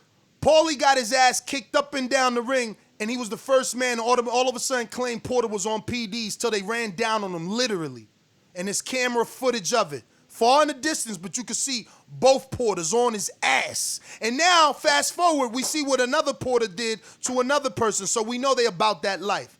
So, what are we saying? That because a fighter who took a loss comes out and says X, Y, Z, it means something after you got your ass kicked, or you just got your ass kicked and you're trying to make reasons why you got your ass kicked. You're trying to make excuses. Come on, and that bruh. happens all the time. Like, to say that, oh, I was clearly going to lose, like, that doesn't, like, I mean, I don't know. To me, that's a stunt. I think that's a normal thing fighters go through. Trenton Jones on the counterpunch, and J-Mac received a call from...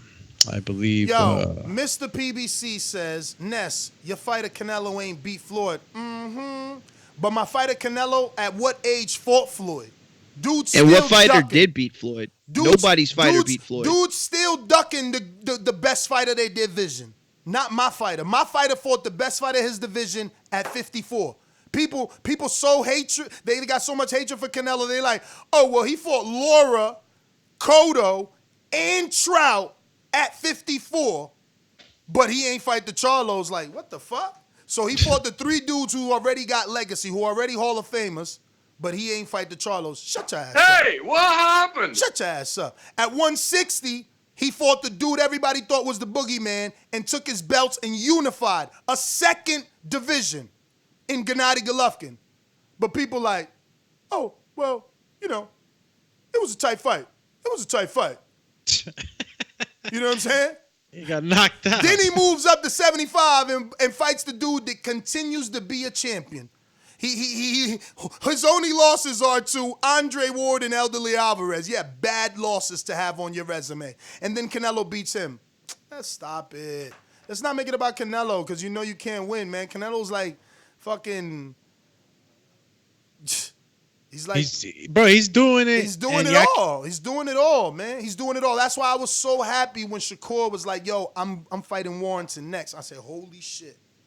13, 14 fights, unification. Let's go, champ. Now, look, I don't get that glory as a dude from Newark, New Jersey. I don't get that glory. Doomy gets that glory.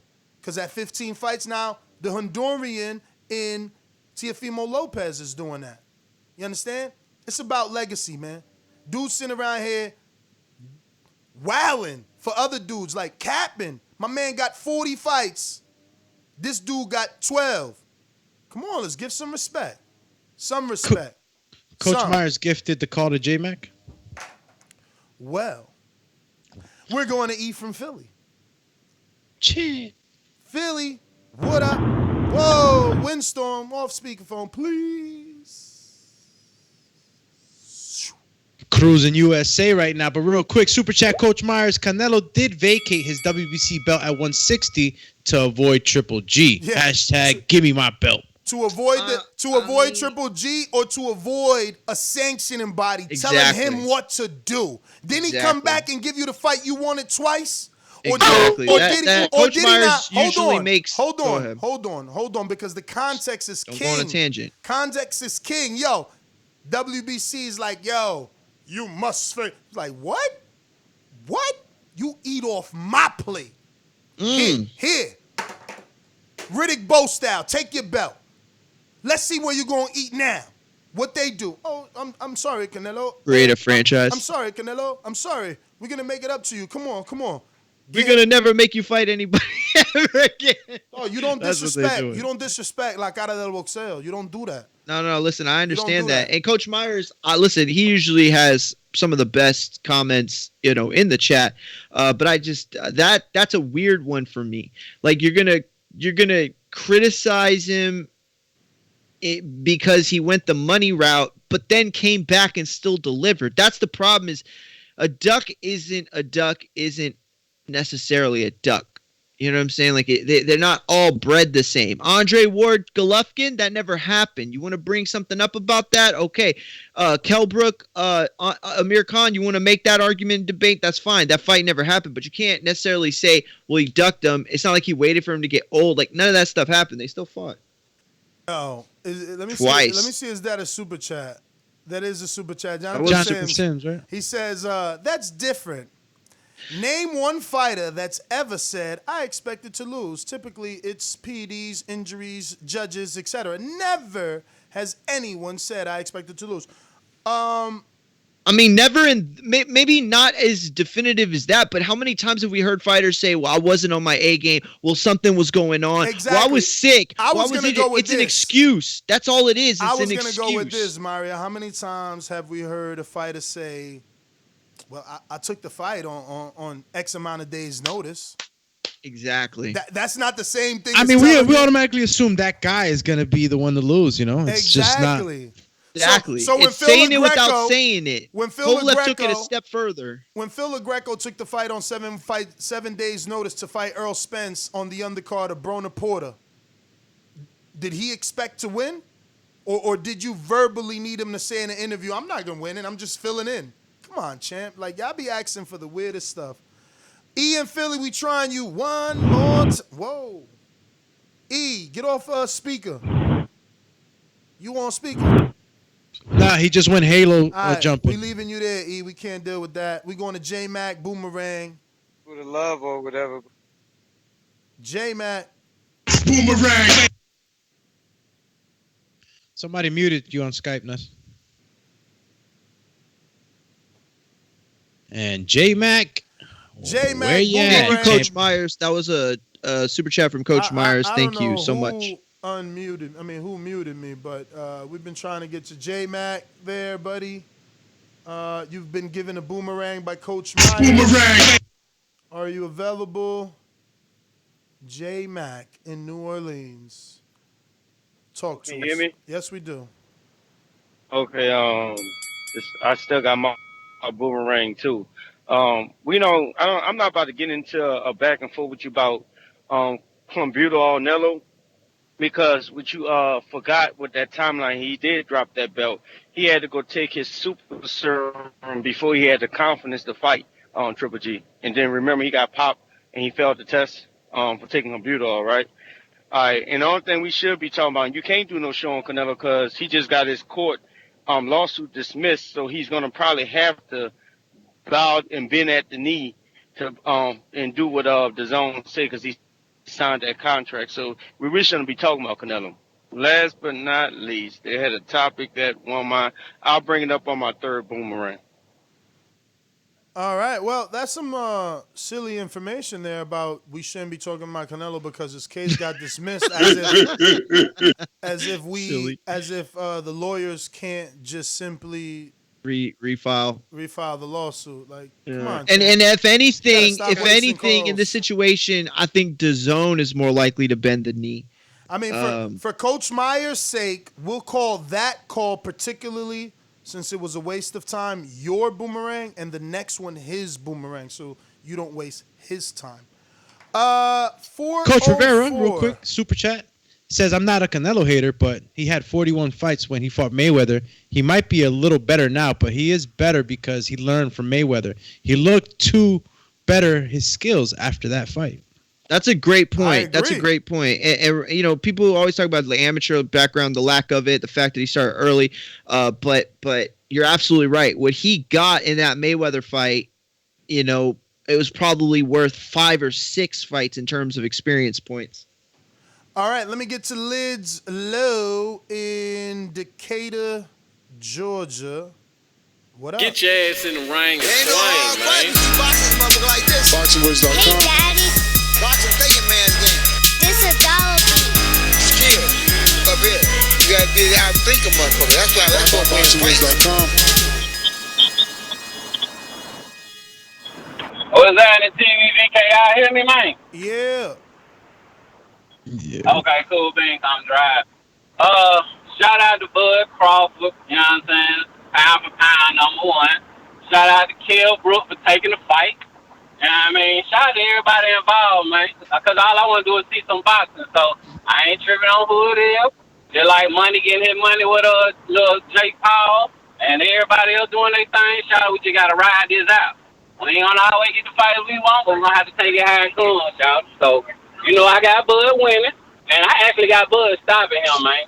So, that's my call, man. Shout out to TPV, shout out to Baldy, and y'all keep it going, man. I Hey, agree, Lids, man. her first half or the second half of the fight stoppage? Oh, hold on. You gotta get to that. Yeah, I didn't want to cut him off. First half, second half of stoppage. Second half, I'm saying 6 or 7 rounds. I agree. I think it's gonna be body too. He's gonna do a lot of body work. You know what I mean? He knows how to get around those elbows. You know, nice Some long arms, man. Nice long left hooks. You know, and just keep working the body. I mean, it's the obvious game plan when you think about a man not making welterweight division in 3 years. Attack the body. You know, see what you can take out of him stamina-wise in that first half. Invest into the body. You know, Teddy Atlas was infamous for that, calling it, you know, take the water out the basement. or put water in the basement. Some weird Atlas analogy that was always it's true, funny. though. I miss Atlas. I can't believe they took him off ESPN. This is what I'm saying. Friday night fights, he was there. He could say whatever he want. We're in this generation where now he's not on TV. It's like, and look, his podcast blew up. Shout out to Teddy Atlas on YouTube. Look for him. He's doing phenomenal. Fucking numbers are crazy, man. Amen. Majid, Florida, talk to us. Cheer. Just listening, Majid. Going once. 2 times. Yo. We here. What up, man? What up? Morning. Everybody need to like the video. They need to subscribe to the thing and get your peoples to subscribe to and join Patreon for something. I hear match, man, this match, I just feel like I'm going to believe that Kell Brook going to be in some good shape, even though he ain't been in that weight class. And, you know, he going to put on a good performance. It's going to be something entertaining. I guess shout out to them getting that match done. And, yeah, man. Yeah, I don't know. I don't got nothing to say. That's all I got, dog. I'm straight. All right. Yo, I'm going to say this real quick because Carlitos is a Patreon and because he is the winner of last month's Pro League. Technically, this month's loser, he's like number 5, right? I mean, but it's not out yet, but you're right. I am going to win. But the thing is this. He said something like it was like a pump fake, like Canelo pump fake. Yo, you know how much shit I got for saying that last night on air? I was getting DMs from people I don't even know, and they were like, oh, you're dumb for that. I'm always jealous of these stories. Why is it that you say something and you get all these DMs and comments and hatred or love? I'm like, go look at my Twitter, bro. Some guy sent me like 8 messages it was probably like 400 words. It was crazy. No one. But other people thinking the same thing too. That's my point. Why don't you hit me up?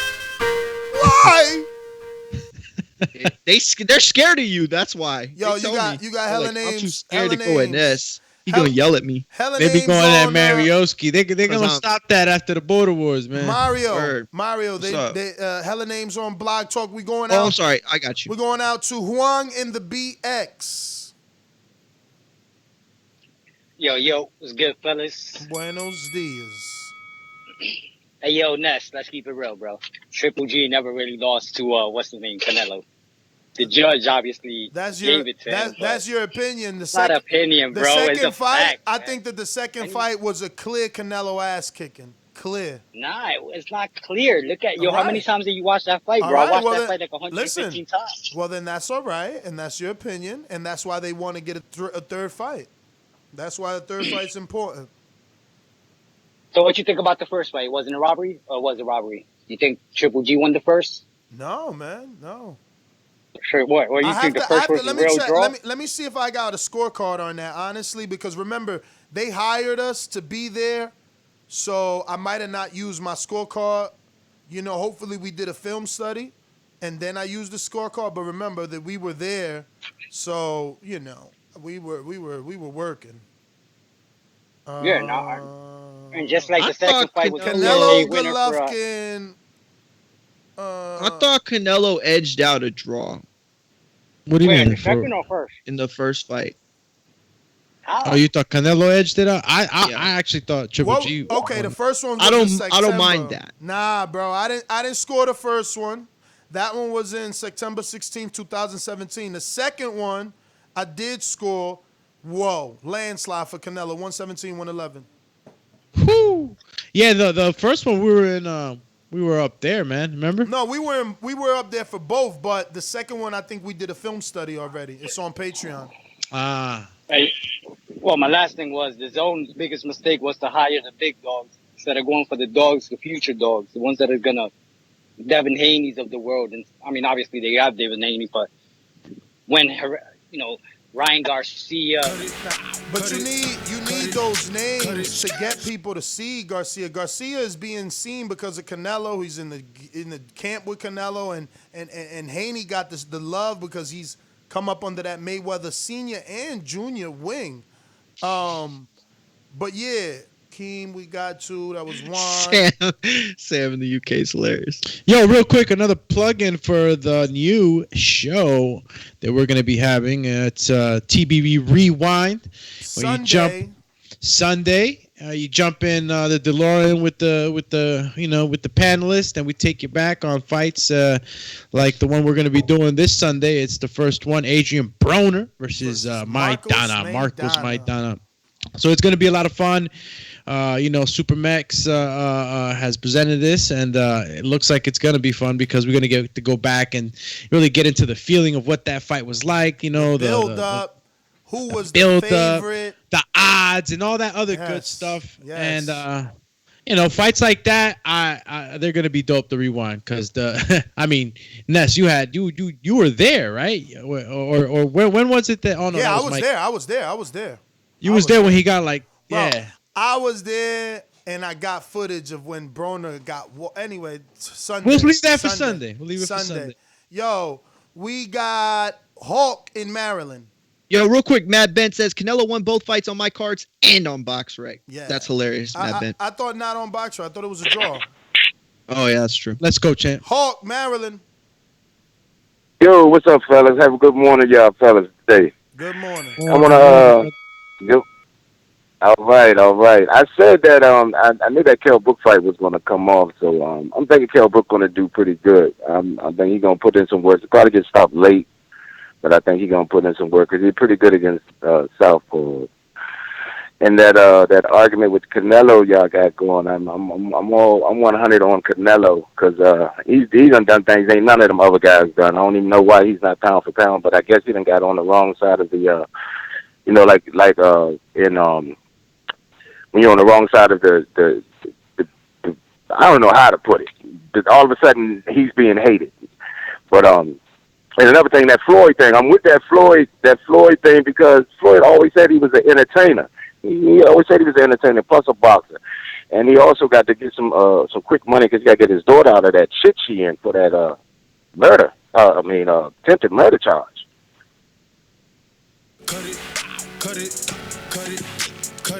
Yo, I don't understand how people continue to say things like Floyd is broke. Like, my man's made so many hundreds of millions. Like, he doesn't need to box to help his daughter. But I get you. Yesterday, my man got like guys like Warren Buffett around him. Yesterday, somebody said, I think it was Rude or Hater, like, that shows how much of that 350's left. It's like, dude's talking about $350 million like it's $350. I remember that. You know, like it's $350. Like he blew through that. Come on. Yeah, he got a lavish lifestyle, but come on, man. Floyd has shown y'all time and time again, and that's why I recommend that documentary. I see a lot of people. I want to watch that tonight. I see a lot of people in our Border Wars chat checked it out. Shout out to you guys, official. Yeah, man, that Rise of TBE is a special documentary, man. To see a kid, you know, and someone said, yo, Ness probably had Canelo draw. I think it was Trey. Trey, you're a Patreon, so shout out to you. I could point out your chat. And no, I didn't have Canelo draw. I had Floyd kicking his butt like 12-0. You know what I mean? I had just became a Canelo fan when he went into the Trout fight. I thought Canelo was going to duck Trout. I mean, you got to go back and listen. That's the thing. You guys don't understand the evolution of me becoming a Canelo fan. I was a Canelo detractor because Canelo, in my opinion, had got it the easy way in the sense that he was giving like shots against Jose Miguel Cotto and Matthew Hatton, not Ricky. Can I say Hatton. this though? That is where, and I don't want you to take this the wrong way, but that's where, like, you always talk ish about the eye test type of thing. Mm-hmm. That was a moment where I felt like you were purposely not wanting to believe what you see. And of course you had the point that those opponents weren't as good, so it was easier to do it against. But that's what I respect about you. You know, people talk about all this crap all the time, but you're one of the fairest people on YouTube. You know, you admit when something, you know, isn't what you said. You know what I mean? So I respect that. Bayside Boxing, you ain't even a Patreon, but you're wrong. I never bigged up Triple G. I only became... Oh, good God, no. I only became a Triple G believer, not even a fan, believer after the Curtis Stevens fight. I was like, whoa, okay. Curtis Stevens is a puncher. Doesn't matter who he's fought. Doesn't matter who he didn't beat. He is a puncher and a big puncher. And he hit Gennady with 2 double left hooks, man. 2 of them. Boom.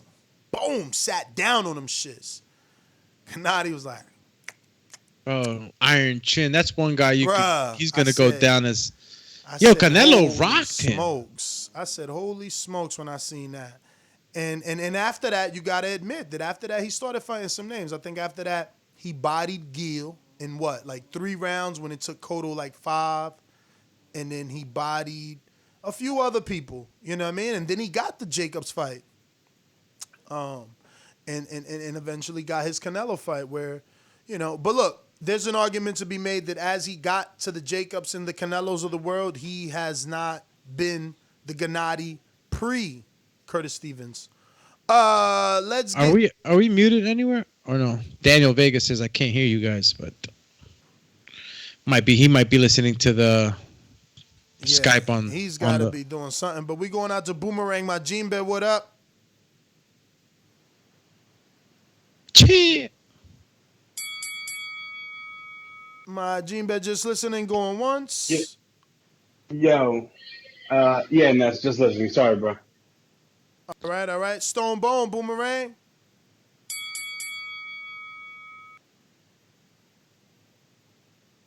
Stone Bone. Chee! Are you there? That's right. Earthquake knows me. Shout out Earthquake. I don't know if you're missing some people there, but let me see. You there? Is that the rundown? You there, Stone? Yeah, I'm here. Can you hear me? Yep. Oh yeah, my bad. Yeah, man, I missed majority of the show, man. I was up early and ended up dozing back off, but I was just reading the headline. Um, Being honest, I would prefer it be BT. No, come on, I prefer it be a BT because I watched the BT. That's what Khan was on their pay per view, and they had way more content. When everybody was complaining about ESPN not having that much content up for Amir Khan, and they was doing documentaries on BT. They had a whole show. They had breakdowns. They even had Ben Davison on there breaking down the fight. So they had so many different type of people. They had a whole like a lot of stuff like they was doing for Fury or Wilder. They was doing for Amir Khan. Like just the shoulder content alone on BT was incredible. You know what I mean? Like, and everybody wondered how Amir Khan got all that money. That was from BT doing that uh, great work over there promoting that fight, and they did great numbers in the UK. That's how Amir Khan and Crawford got a nice UK back end check. So I'm sure Kell Brook would probably prefer it be BT so he can get that pay per view check. And if Sky gonna do that Whyte, they're thinking smart. They don't want to be in a position like some of these American companies where they stepping on their own profit by putting on too many shows that maybe they might be both successful, but you are gonna hurt yourself with one if you do two back-to-back pay-per-views in the same 2 week span. So I'm looking forward to it, man. I want to see this stoppage. Kell Brook going down in 7.5 rounds, dead. They're going to have to put him in a casket, send him back to the UK, back to Sheffield or Manchester, wherever he's from. He's going back in a casket. And Eddie Hearn going to be holding his head like he was doing with Bellew, got knocked out and jumped on the side of the ring. He got Dillian Whyte body, Bellew body, Kell Brook. All your kids are going to cut it. Ness, have you gone to James Valdez? I'm going there now. Okay. Stonebone, I gave you both your calls there. We going about Dez. What up? Hello, Ness. Can you hear me? Yes, sir. We hear you, champ. Hey, I had a question. I guess if Doomy can answer this, or you guys, are you gonna have a show, or are you gonna have something on the membership with like what we're gonna get? Because I'm thinking you're gonna do the MP3s once we go to YouTube and do the membership there. We're gonna have a show to talk about what we gotta do or how we're gonna do it, and what we're gonna get. Because right now I'm a $15 tier. Okay, go ahead. Nah, we're definitely gonna give you an explanation on it and do a video. Believe me, it's not gonna be a cold turkey thing. It's not going to be a pancake flip over type of thing where people are going to be left in the air. You can stay where you're at until you understand it. Like, it's not like we're stopping Patreon. Yeah, you know what? I actually got to talk to Ness about something that I've been doing. Because we're always working in the back. When we're not on. And I got to tell you something because I'm trying to make it even simpler, Ness, so that then we could always change things later once everybody's on YouTube. So I had some ideas just to make it the simplest way. So just stay tuned, guys. I know you guys been promised this about a month and a half ago. Have a little patience with us. We work so hard on when we're on and when we're off and still trying to, balance life. But it's coming.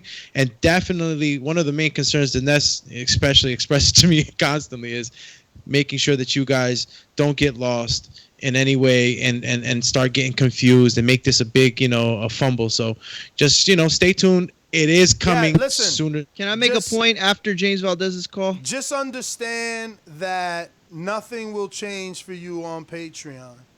You know what I mean? Is James? You're just gonna have actually a bit more. Yeah, you'll just you'll just see a difference on YouTube. Interaction. Okay.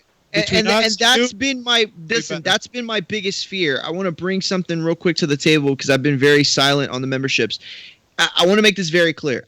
I know Doomy. I know how smart he is. I know Ness. I know how savvy, and I know how he learns from his mistakes. He's admitted himself the Patreon thing was a mistake in the sense that the way that it went about. My fear is this, and it's not even a fear, but the thing that I've been thinking about is Patreon is starting to gain like momentum.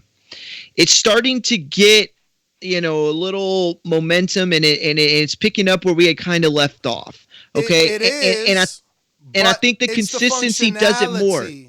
Yeah, but Yes, sure. we just want to offer. We are trying to see if YouTube memberships will bring better functionality because while Valdez To the may show, though, right?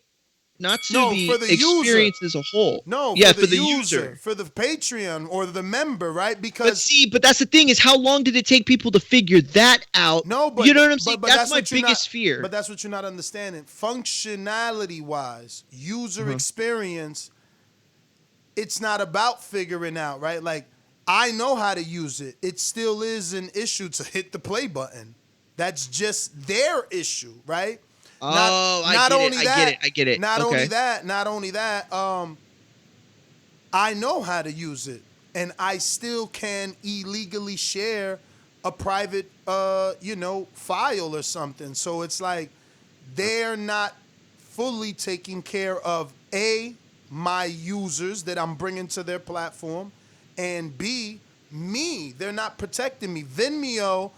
Is it Venmo or Venmo? The one that I think it's Venmo. The one that we use for Border Yeah, Wars. Venmo. They have better. I mean, they have the best, honestly. But that's why they charge what they charge. But you can't share my Border Wars content. Not the fight no more. Not that I'm using them. They ain't no joke. You could share it. You could share it. You're still gonna have to sign up the Patreon though. That's the only No, that way. makes me feel a little better. Like I said, it's not even an issue, but my only concern was that Patreon's starting to get a little momentum. You know, the consistency starting to pay off. You could see it, but it took so long for people to even understand what the concept of that was that I feel That's like why the it's YouTube not membership. going But away. I like, yeah, exactly. That's but I like why what it's not Doogie going said away. that it's not going to happen in a No. vacuum. Listen, and essentially, right? Like, you don't have to become a member. It's really, but you can stay at Patreon. Yeah, it's really on you if you want to be able to engage more. It's for the people that love. It's for the people that love the chat. In actuality, it's more. And it doesn't ruin anything for them, like boomerangs it's not going to ruin any things as far as counter punches or anything like that. Good. Okay. Well, then I've been on board, but that had been my only concern. But I feel better now. And like again, a Patreon, like you can just sit back, like Valdez, you can just stay where you're at, sit back and see what it is that's different and assess if you feel you're missing anything.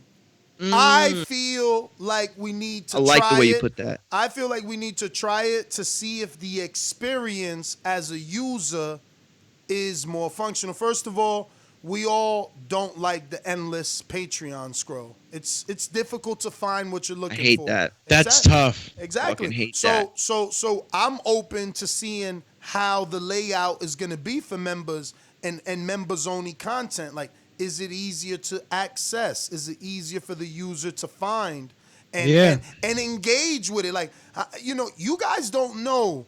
Like, I'm not complaining because, certain people take this as a complaint, but you don't know the amount of work that I do in the back end. Like, only the people that hit me up asking questions left and right. Yo, I just had to send Izzy overtime. Where's the overtime? I didn't get it. Here you go. Another dude yesterday, Aaron. What's up with Border Wars? Here's the information. How much is that? Here's the information. You know what I mean? It's mad background.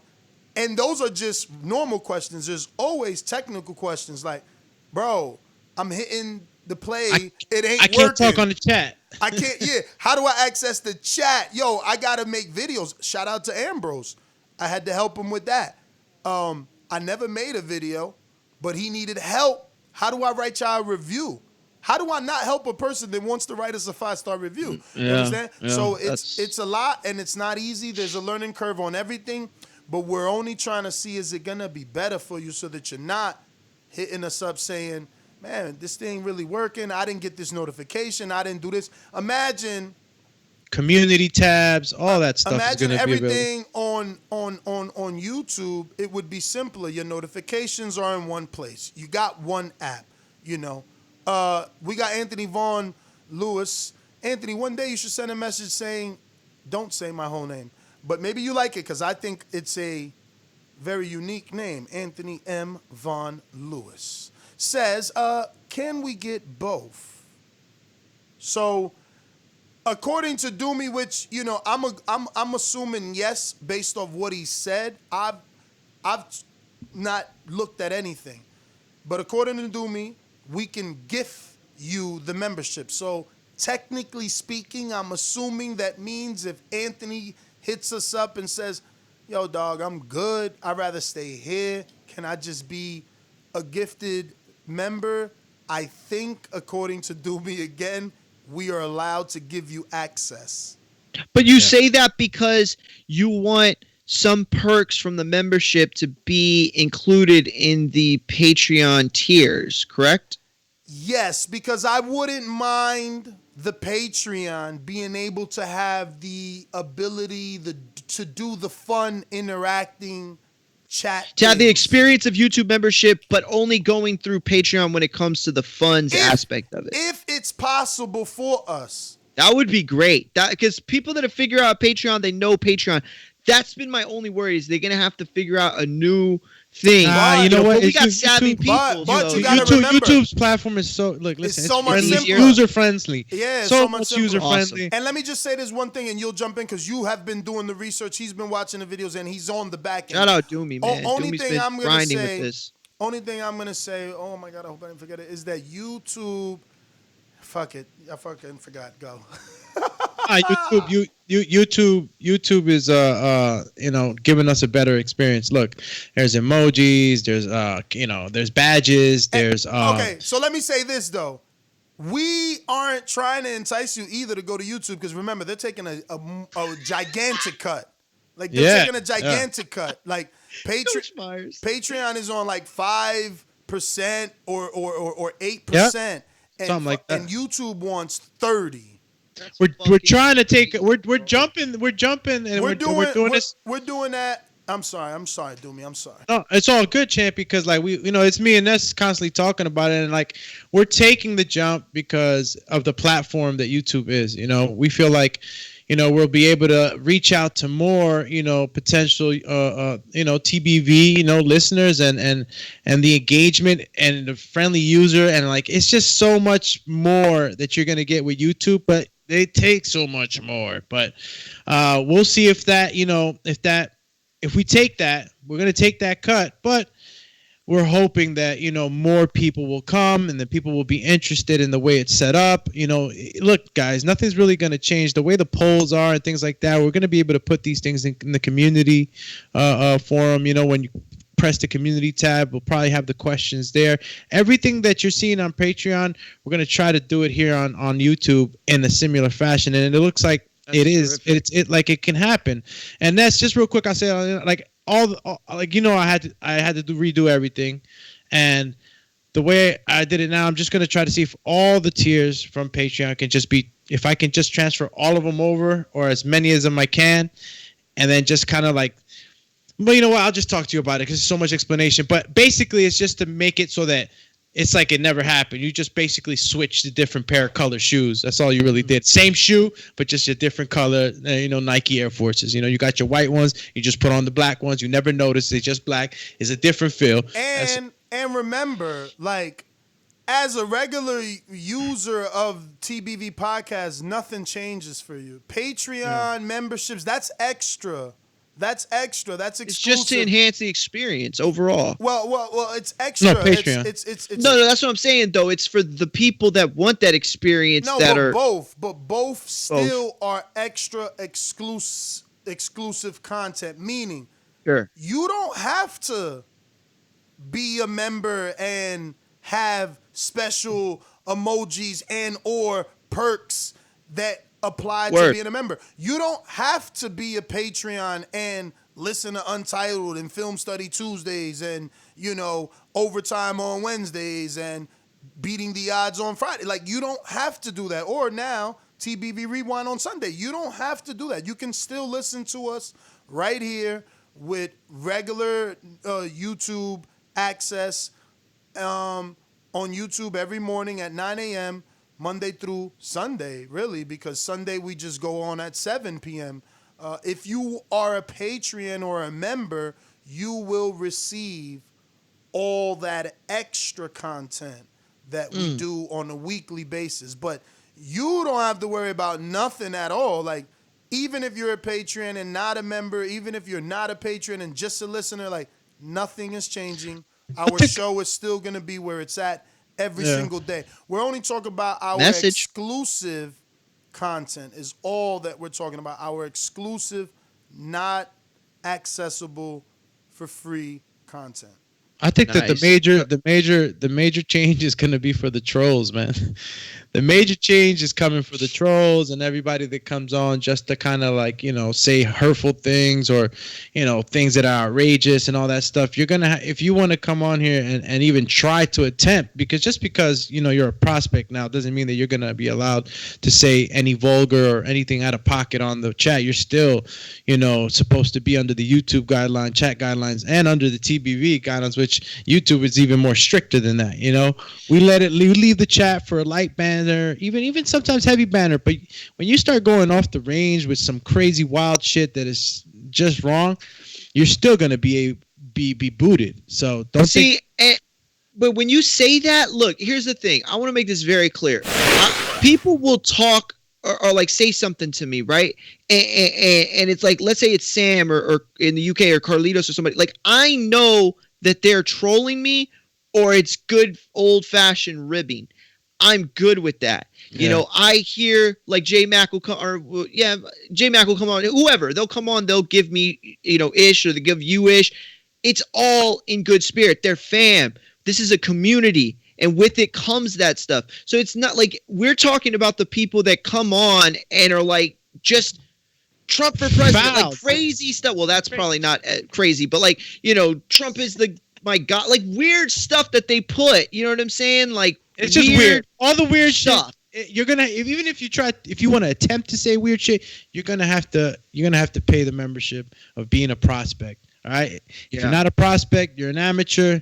You ain't even allowed to go in there and say anything. You know what I'm saying? And I think that's going to be the real change. Exactly. And those are the only people I ever have problems with. I don't care if you come on like Mario's an idiot or whatever. Like, if other people got a problem, that's fine. The moderators do your thing. All I'm saying is that stuff it doesn't bother me anymore today. You know what I mean? I'm good. Even if you disagree and you say it and you disagree with me in a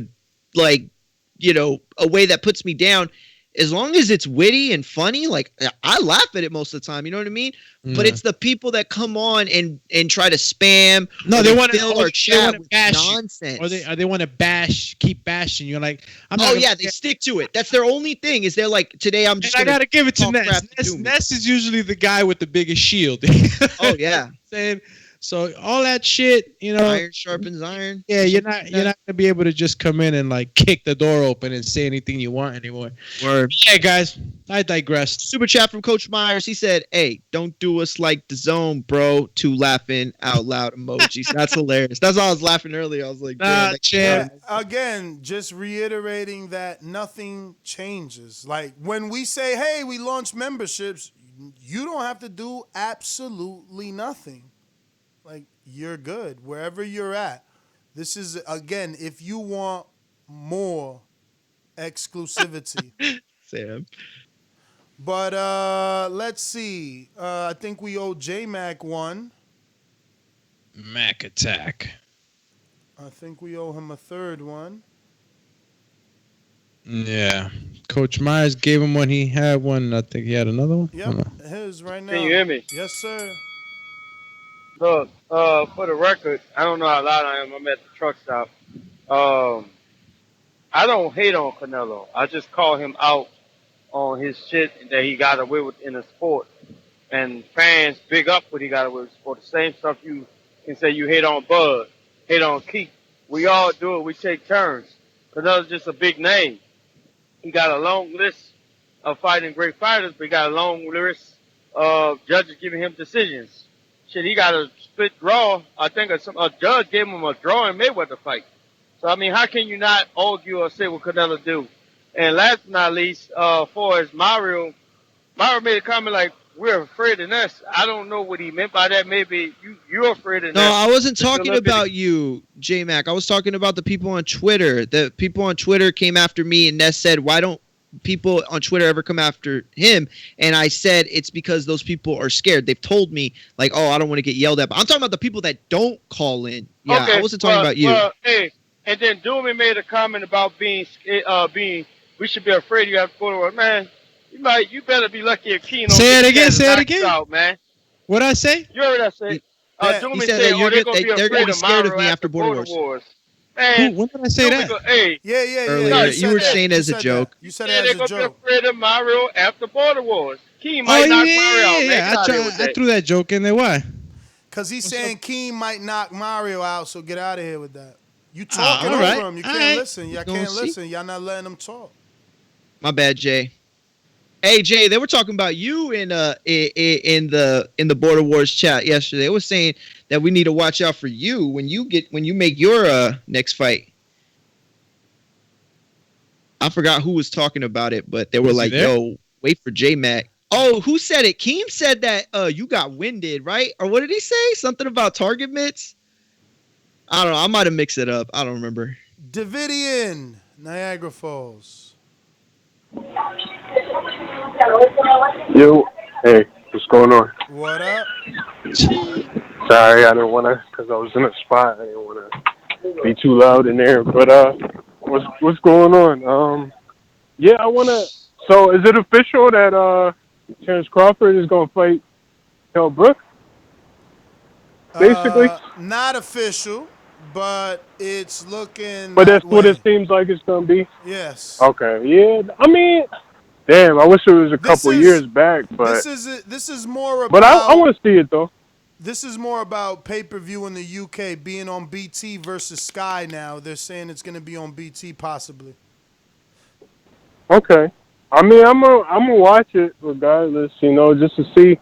And he's been training. I've been kind of watching what Kell Brook's been doing. He might surprise us.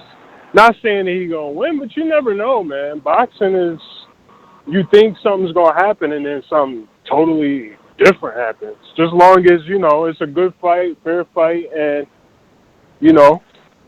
both men come out okay, and no one gets seriously injured like 2019. But yeah. Y'all doing your thing. I love the Patreon. Let's go, chat. Davidian, thank you for calling in. Anthony, you were in, you were out. I think this is you. Are you available? Yeah, the blog talk kept cutting out. Are you Von Lewis by any chance? No, Anthony from Charlotte. Okay, what up, Anthony? Well, I knew you were from No, Charlotte. I just didn't know if you was the one that super chats Anthony M. Von Lewis. But how are you? Good morning. I'm with you. I just want to say that anybody who's going to give Crawford any kind of credit for fighting Kell Brook, even Crawford's own trainer don't even think this fight is no good. But these Crawford fans want to give him some credit for it. That's crazy. That's all I want to say. He ain't fighting nobody. He just want to wait on Earl. His whole career going to be a wash at the end of it. But that's it. I'm done. All right. And he ain't in Texas. Super chat real quick. Sam Henry has CYP quit calling in. Yes, he announced that. Jonathan Sims, you're up. Good morning, TBV. Morning. I'm going to have to second my fellow Carolinian because I was questioning if this fight was official or not either. And now that we know there's just pay-per-view, potentially, I'm not mad at that. But like he said, Bo Mac came on this show and specifically said, hell no, they didn't want no Brook fight and that Brook isn't worthy, this and that. And for Bud fans, which I am, to give Crawford credit for that fight is just asinine because you got Porter out there who's a WBO Mando, and you're going to fight a Kell Brook whose team 2-3 years ago said he would never fight at welterweight again because he just couldn't make the weight. Like, it's ridiculous that people are willing to accept this fight when his own trainer said it's not worthy of fighting. And Bud was talking about sitting out for a year if he had to fight him. And now it's pretty much going to be official that he's going to fight him. I hope Bud doesn't stoop that low and fight damaged goods, because even Roy Jones took credit away from Spence for fighting Kell, bro. So what is he going to do? Backtrack his words and give Bud credit if they fight and he beats him? That's just crazy. But we don't know boxing? That's just ridiculous. That's my call. Shit. Man. Yo, Supermax on the super chat. He said that so well. It was just like poetry. Yeah, and he had the smooth voice too, right? Yeah, yo, right. man, you know, Kept that Later. calm demeanor, like, yo, I ain't trying to get nobody hyped. This is what it is. That tone just leveled everything out. Yo big Supermax, bro. Yeah, I'm reserving judgment on Mario Border Wars debut because people can surprise you. And remember, y'all, all thought he couldn't rap. Now he's two-time. Hashtag two-time. About to be 3 times. Just like I thought Supermax wasn't gonna do as good as he did. My man, Yeah, you slept on him. I gotta rewatch it because I'm not sure, but I feel safe in saying that he never really got tired. Like his hands just always kept the output throwing was crazy. punches. So Oh my God, y'all gotta go back and see that big Super Santi fight, man. that's not easy to do, man. Not It easy was sock 'em, bop 'em, bro. Need to get some skill up in there. You know, get your head off the line, but you did let hands go. Luis Rivera, what up? Boston. Shit. Macha chucha. Can y'all hear me? Can y'all hear me? We hear you. ¿Cómo estamos, mi gente? I just want to, say that it gets me mad when people speak out of ignorance. Mayweather is the third African American to reach $1 billion in the sports. First was Jordan, second was Tiger Woods, third time was Mayweather. So whoever say he was broke, he needs to Google a little bit more. That's my call. Yeah, that's how I feel. That's how I feel. Every time Mayweather busts a move, it's because he broke, he doing this move. Not because he intelligent.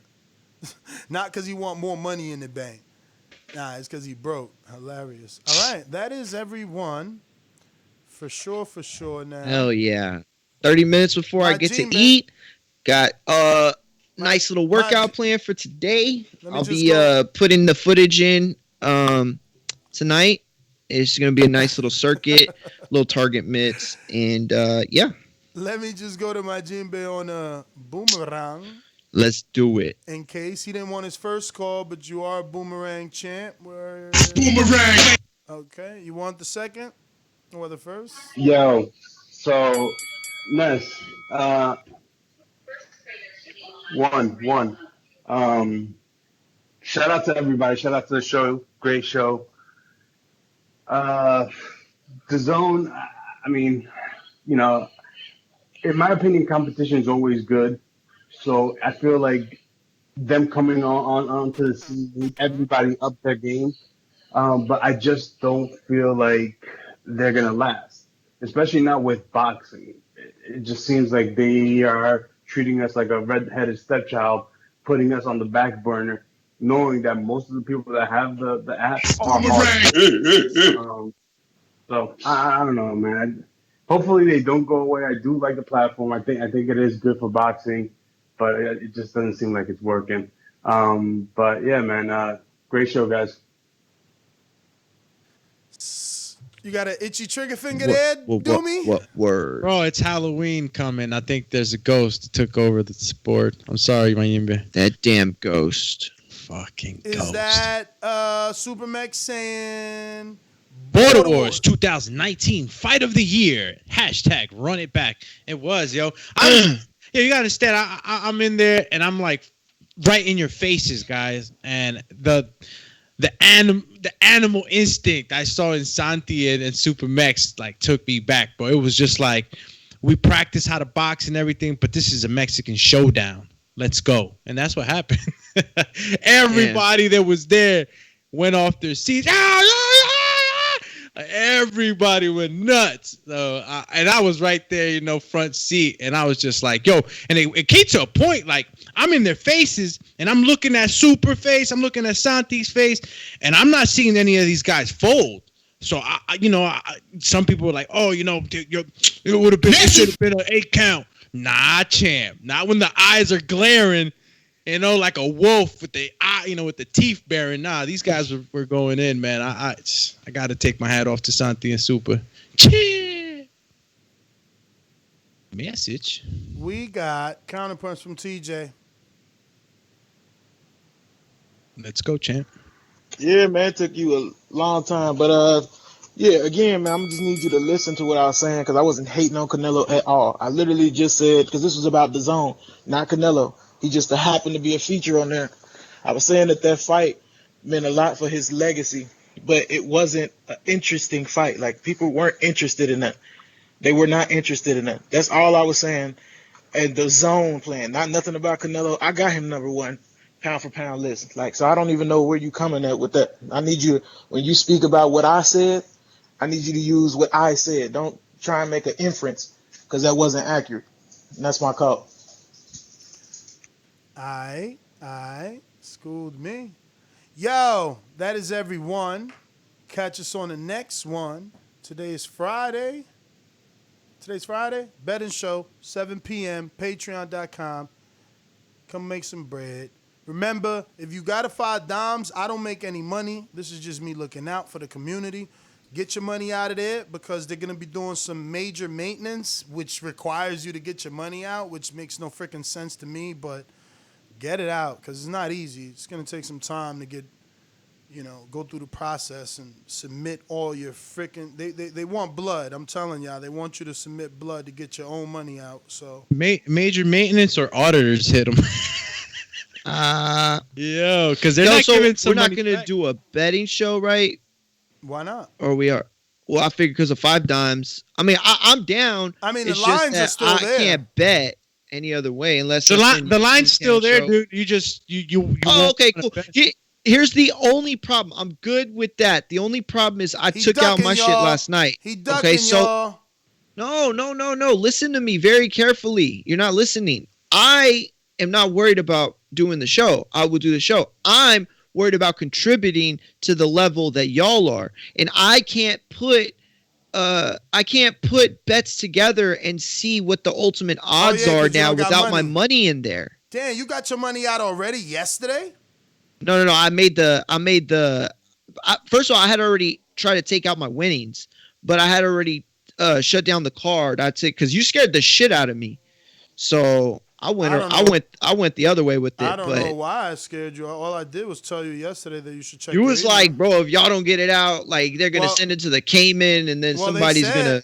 They said they're gonna send it to a claims account, and then you got to try and get your money. I appreciated the heads up. I'm not hating. I'm just saying that you made it very clear that I needed to pull because I had gotten the maintenance stuff. What's weird to me is they did maintenance last month and it didn't affect shit. The website was down for like 5-6 hours, maybe a little more, and nothing happened though. That was it. But listen, again, I am down. I feel bad not putting money on a parlay that I offer up. But if you're willing to cash equivalent prize me, you know what I'm saying? We can maybe work it out. I'm gonna stop talking. We'll wait off there. But then we got the betting show then. So what time we going?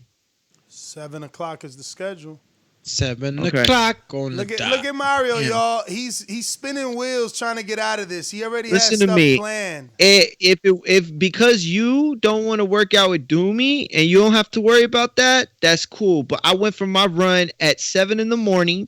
Got the footage, put it together, and then I got a really tough circuit today. For the whole pandemic, you've been saying, I'm working out with Jerry. I got footage. I already told you what I'm doing now. I'm doing like a vlog style thing. So I edited at the end of the day. I put everything I filmed yesterday on Instagram. So I felt like there was really no reason to send any of that stuff. Mario, but I got a circuit. I got boxing stuff. But some of us actually preparing for the 24th, champ. So we've been waiting I got to, in my mind, think, when am I going to the gym? Is it, do I have the time before or after? Whatever. Does 5 Dimes have a new layout? Because it looks like a new layout to their betting stuff. It looks totally different. What in the world is this? Yeah, I got a whole new. Bruh, I think I'm literally got to share this on this show. This is insane. I mean, this is what people call coaching these days.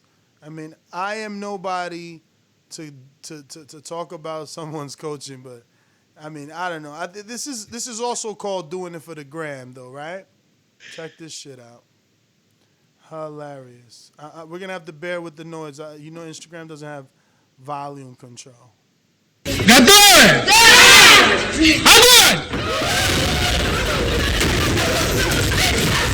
hell?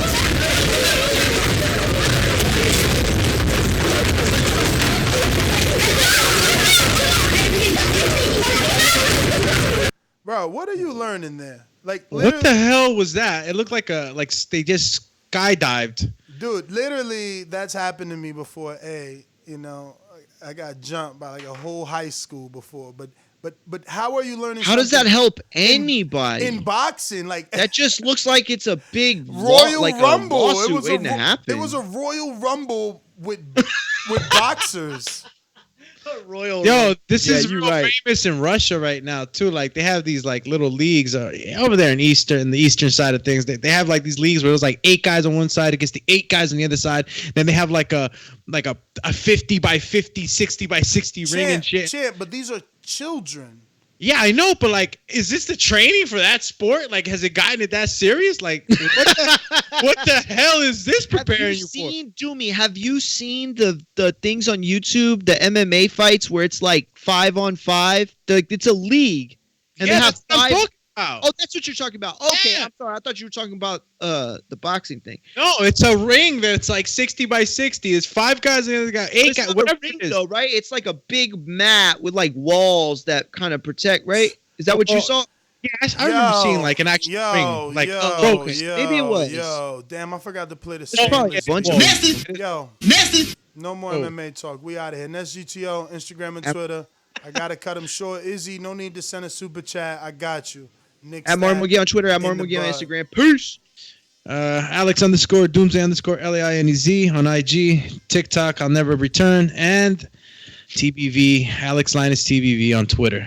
Shout out to Izzy. Cannot wait to meet you, brother, on the 24th. It's gonna be awesome. Look Coach forward to Rivera it. on the super chat. My gym just opened up. I'm fat, overweighted, but I want to do Border Wars. Just depends where it's gonna be. Only 8 amateur fights. I do have experience sparring pros. What? Sparring. He said he wants to do Border Wars. Who that? Coach? He's feeling, Coach feeling a little fat, a little sluggish. Oh. And he just wants to, Oh, so we got a fight for you. You versus Sony. Ain't he a heavyweight? So I mean, actually, was Coach Rivera a heavyweight? He didn't say he was a heavyweight. He just said that he's overweight right now. I gotta talk to Sony. That sounds like too much experience anyway. 8 amateur fights. Yeah, that's a lot. That's like a fight for Doomy. Pros. Doomy got 8 amateur fights and experience fighting pros. Sounds like a call out to me. All right, fellas, peace. I'm gonna get some food. Next GTO, Instagram, Twitter, peace.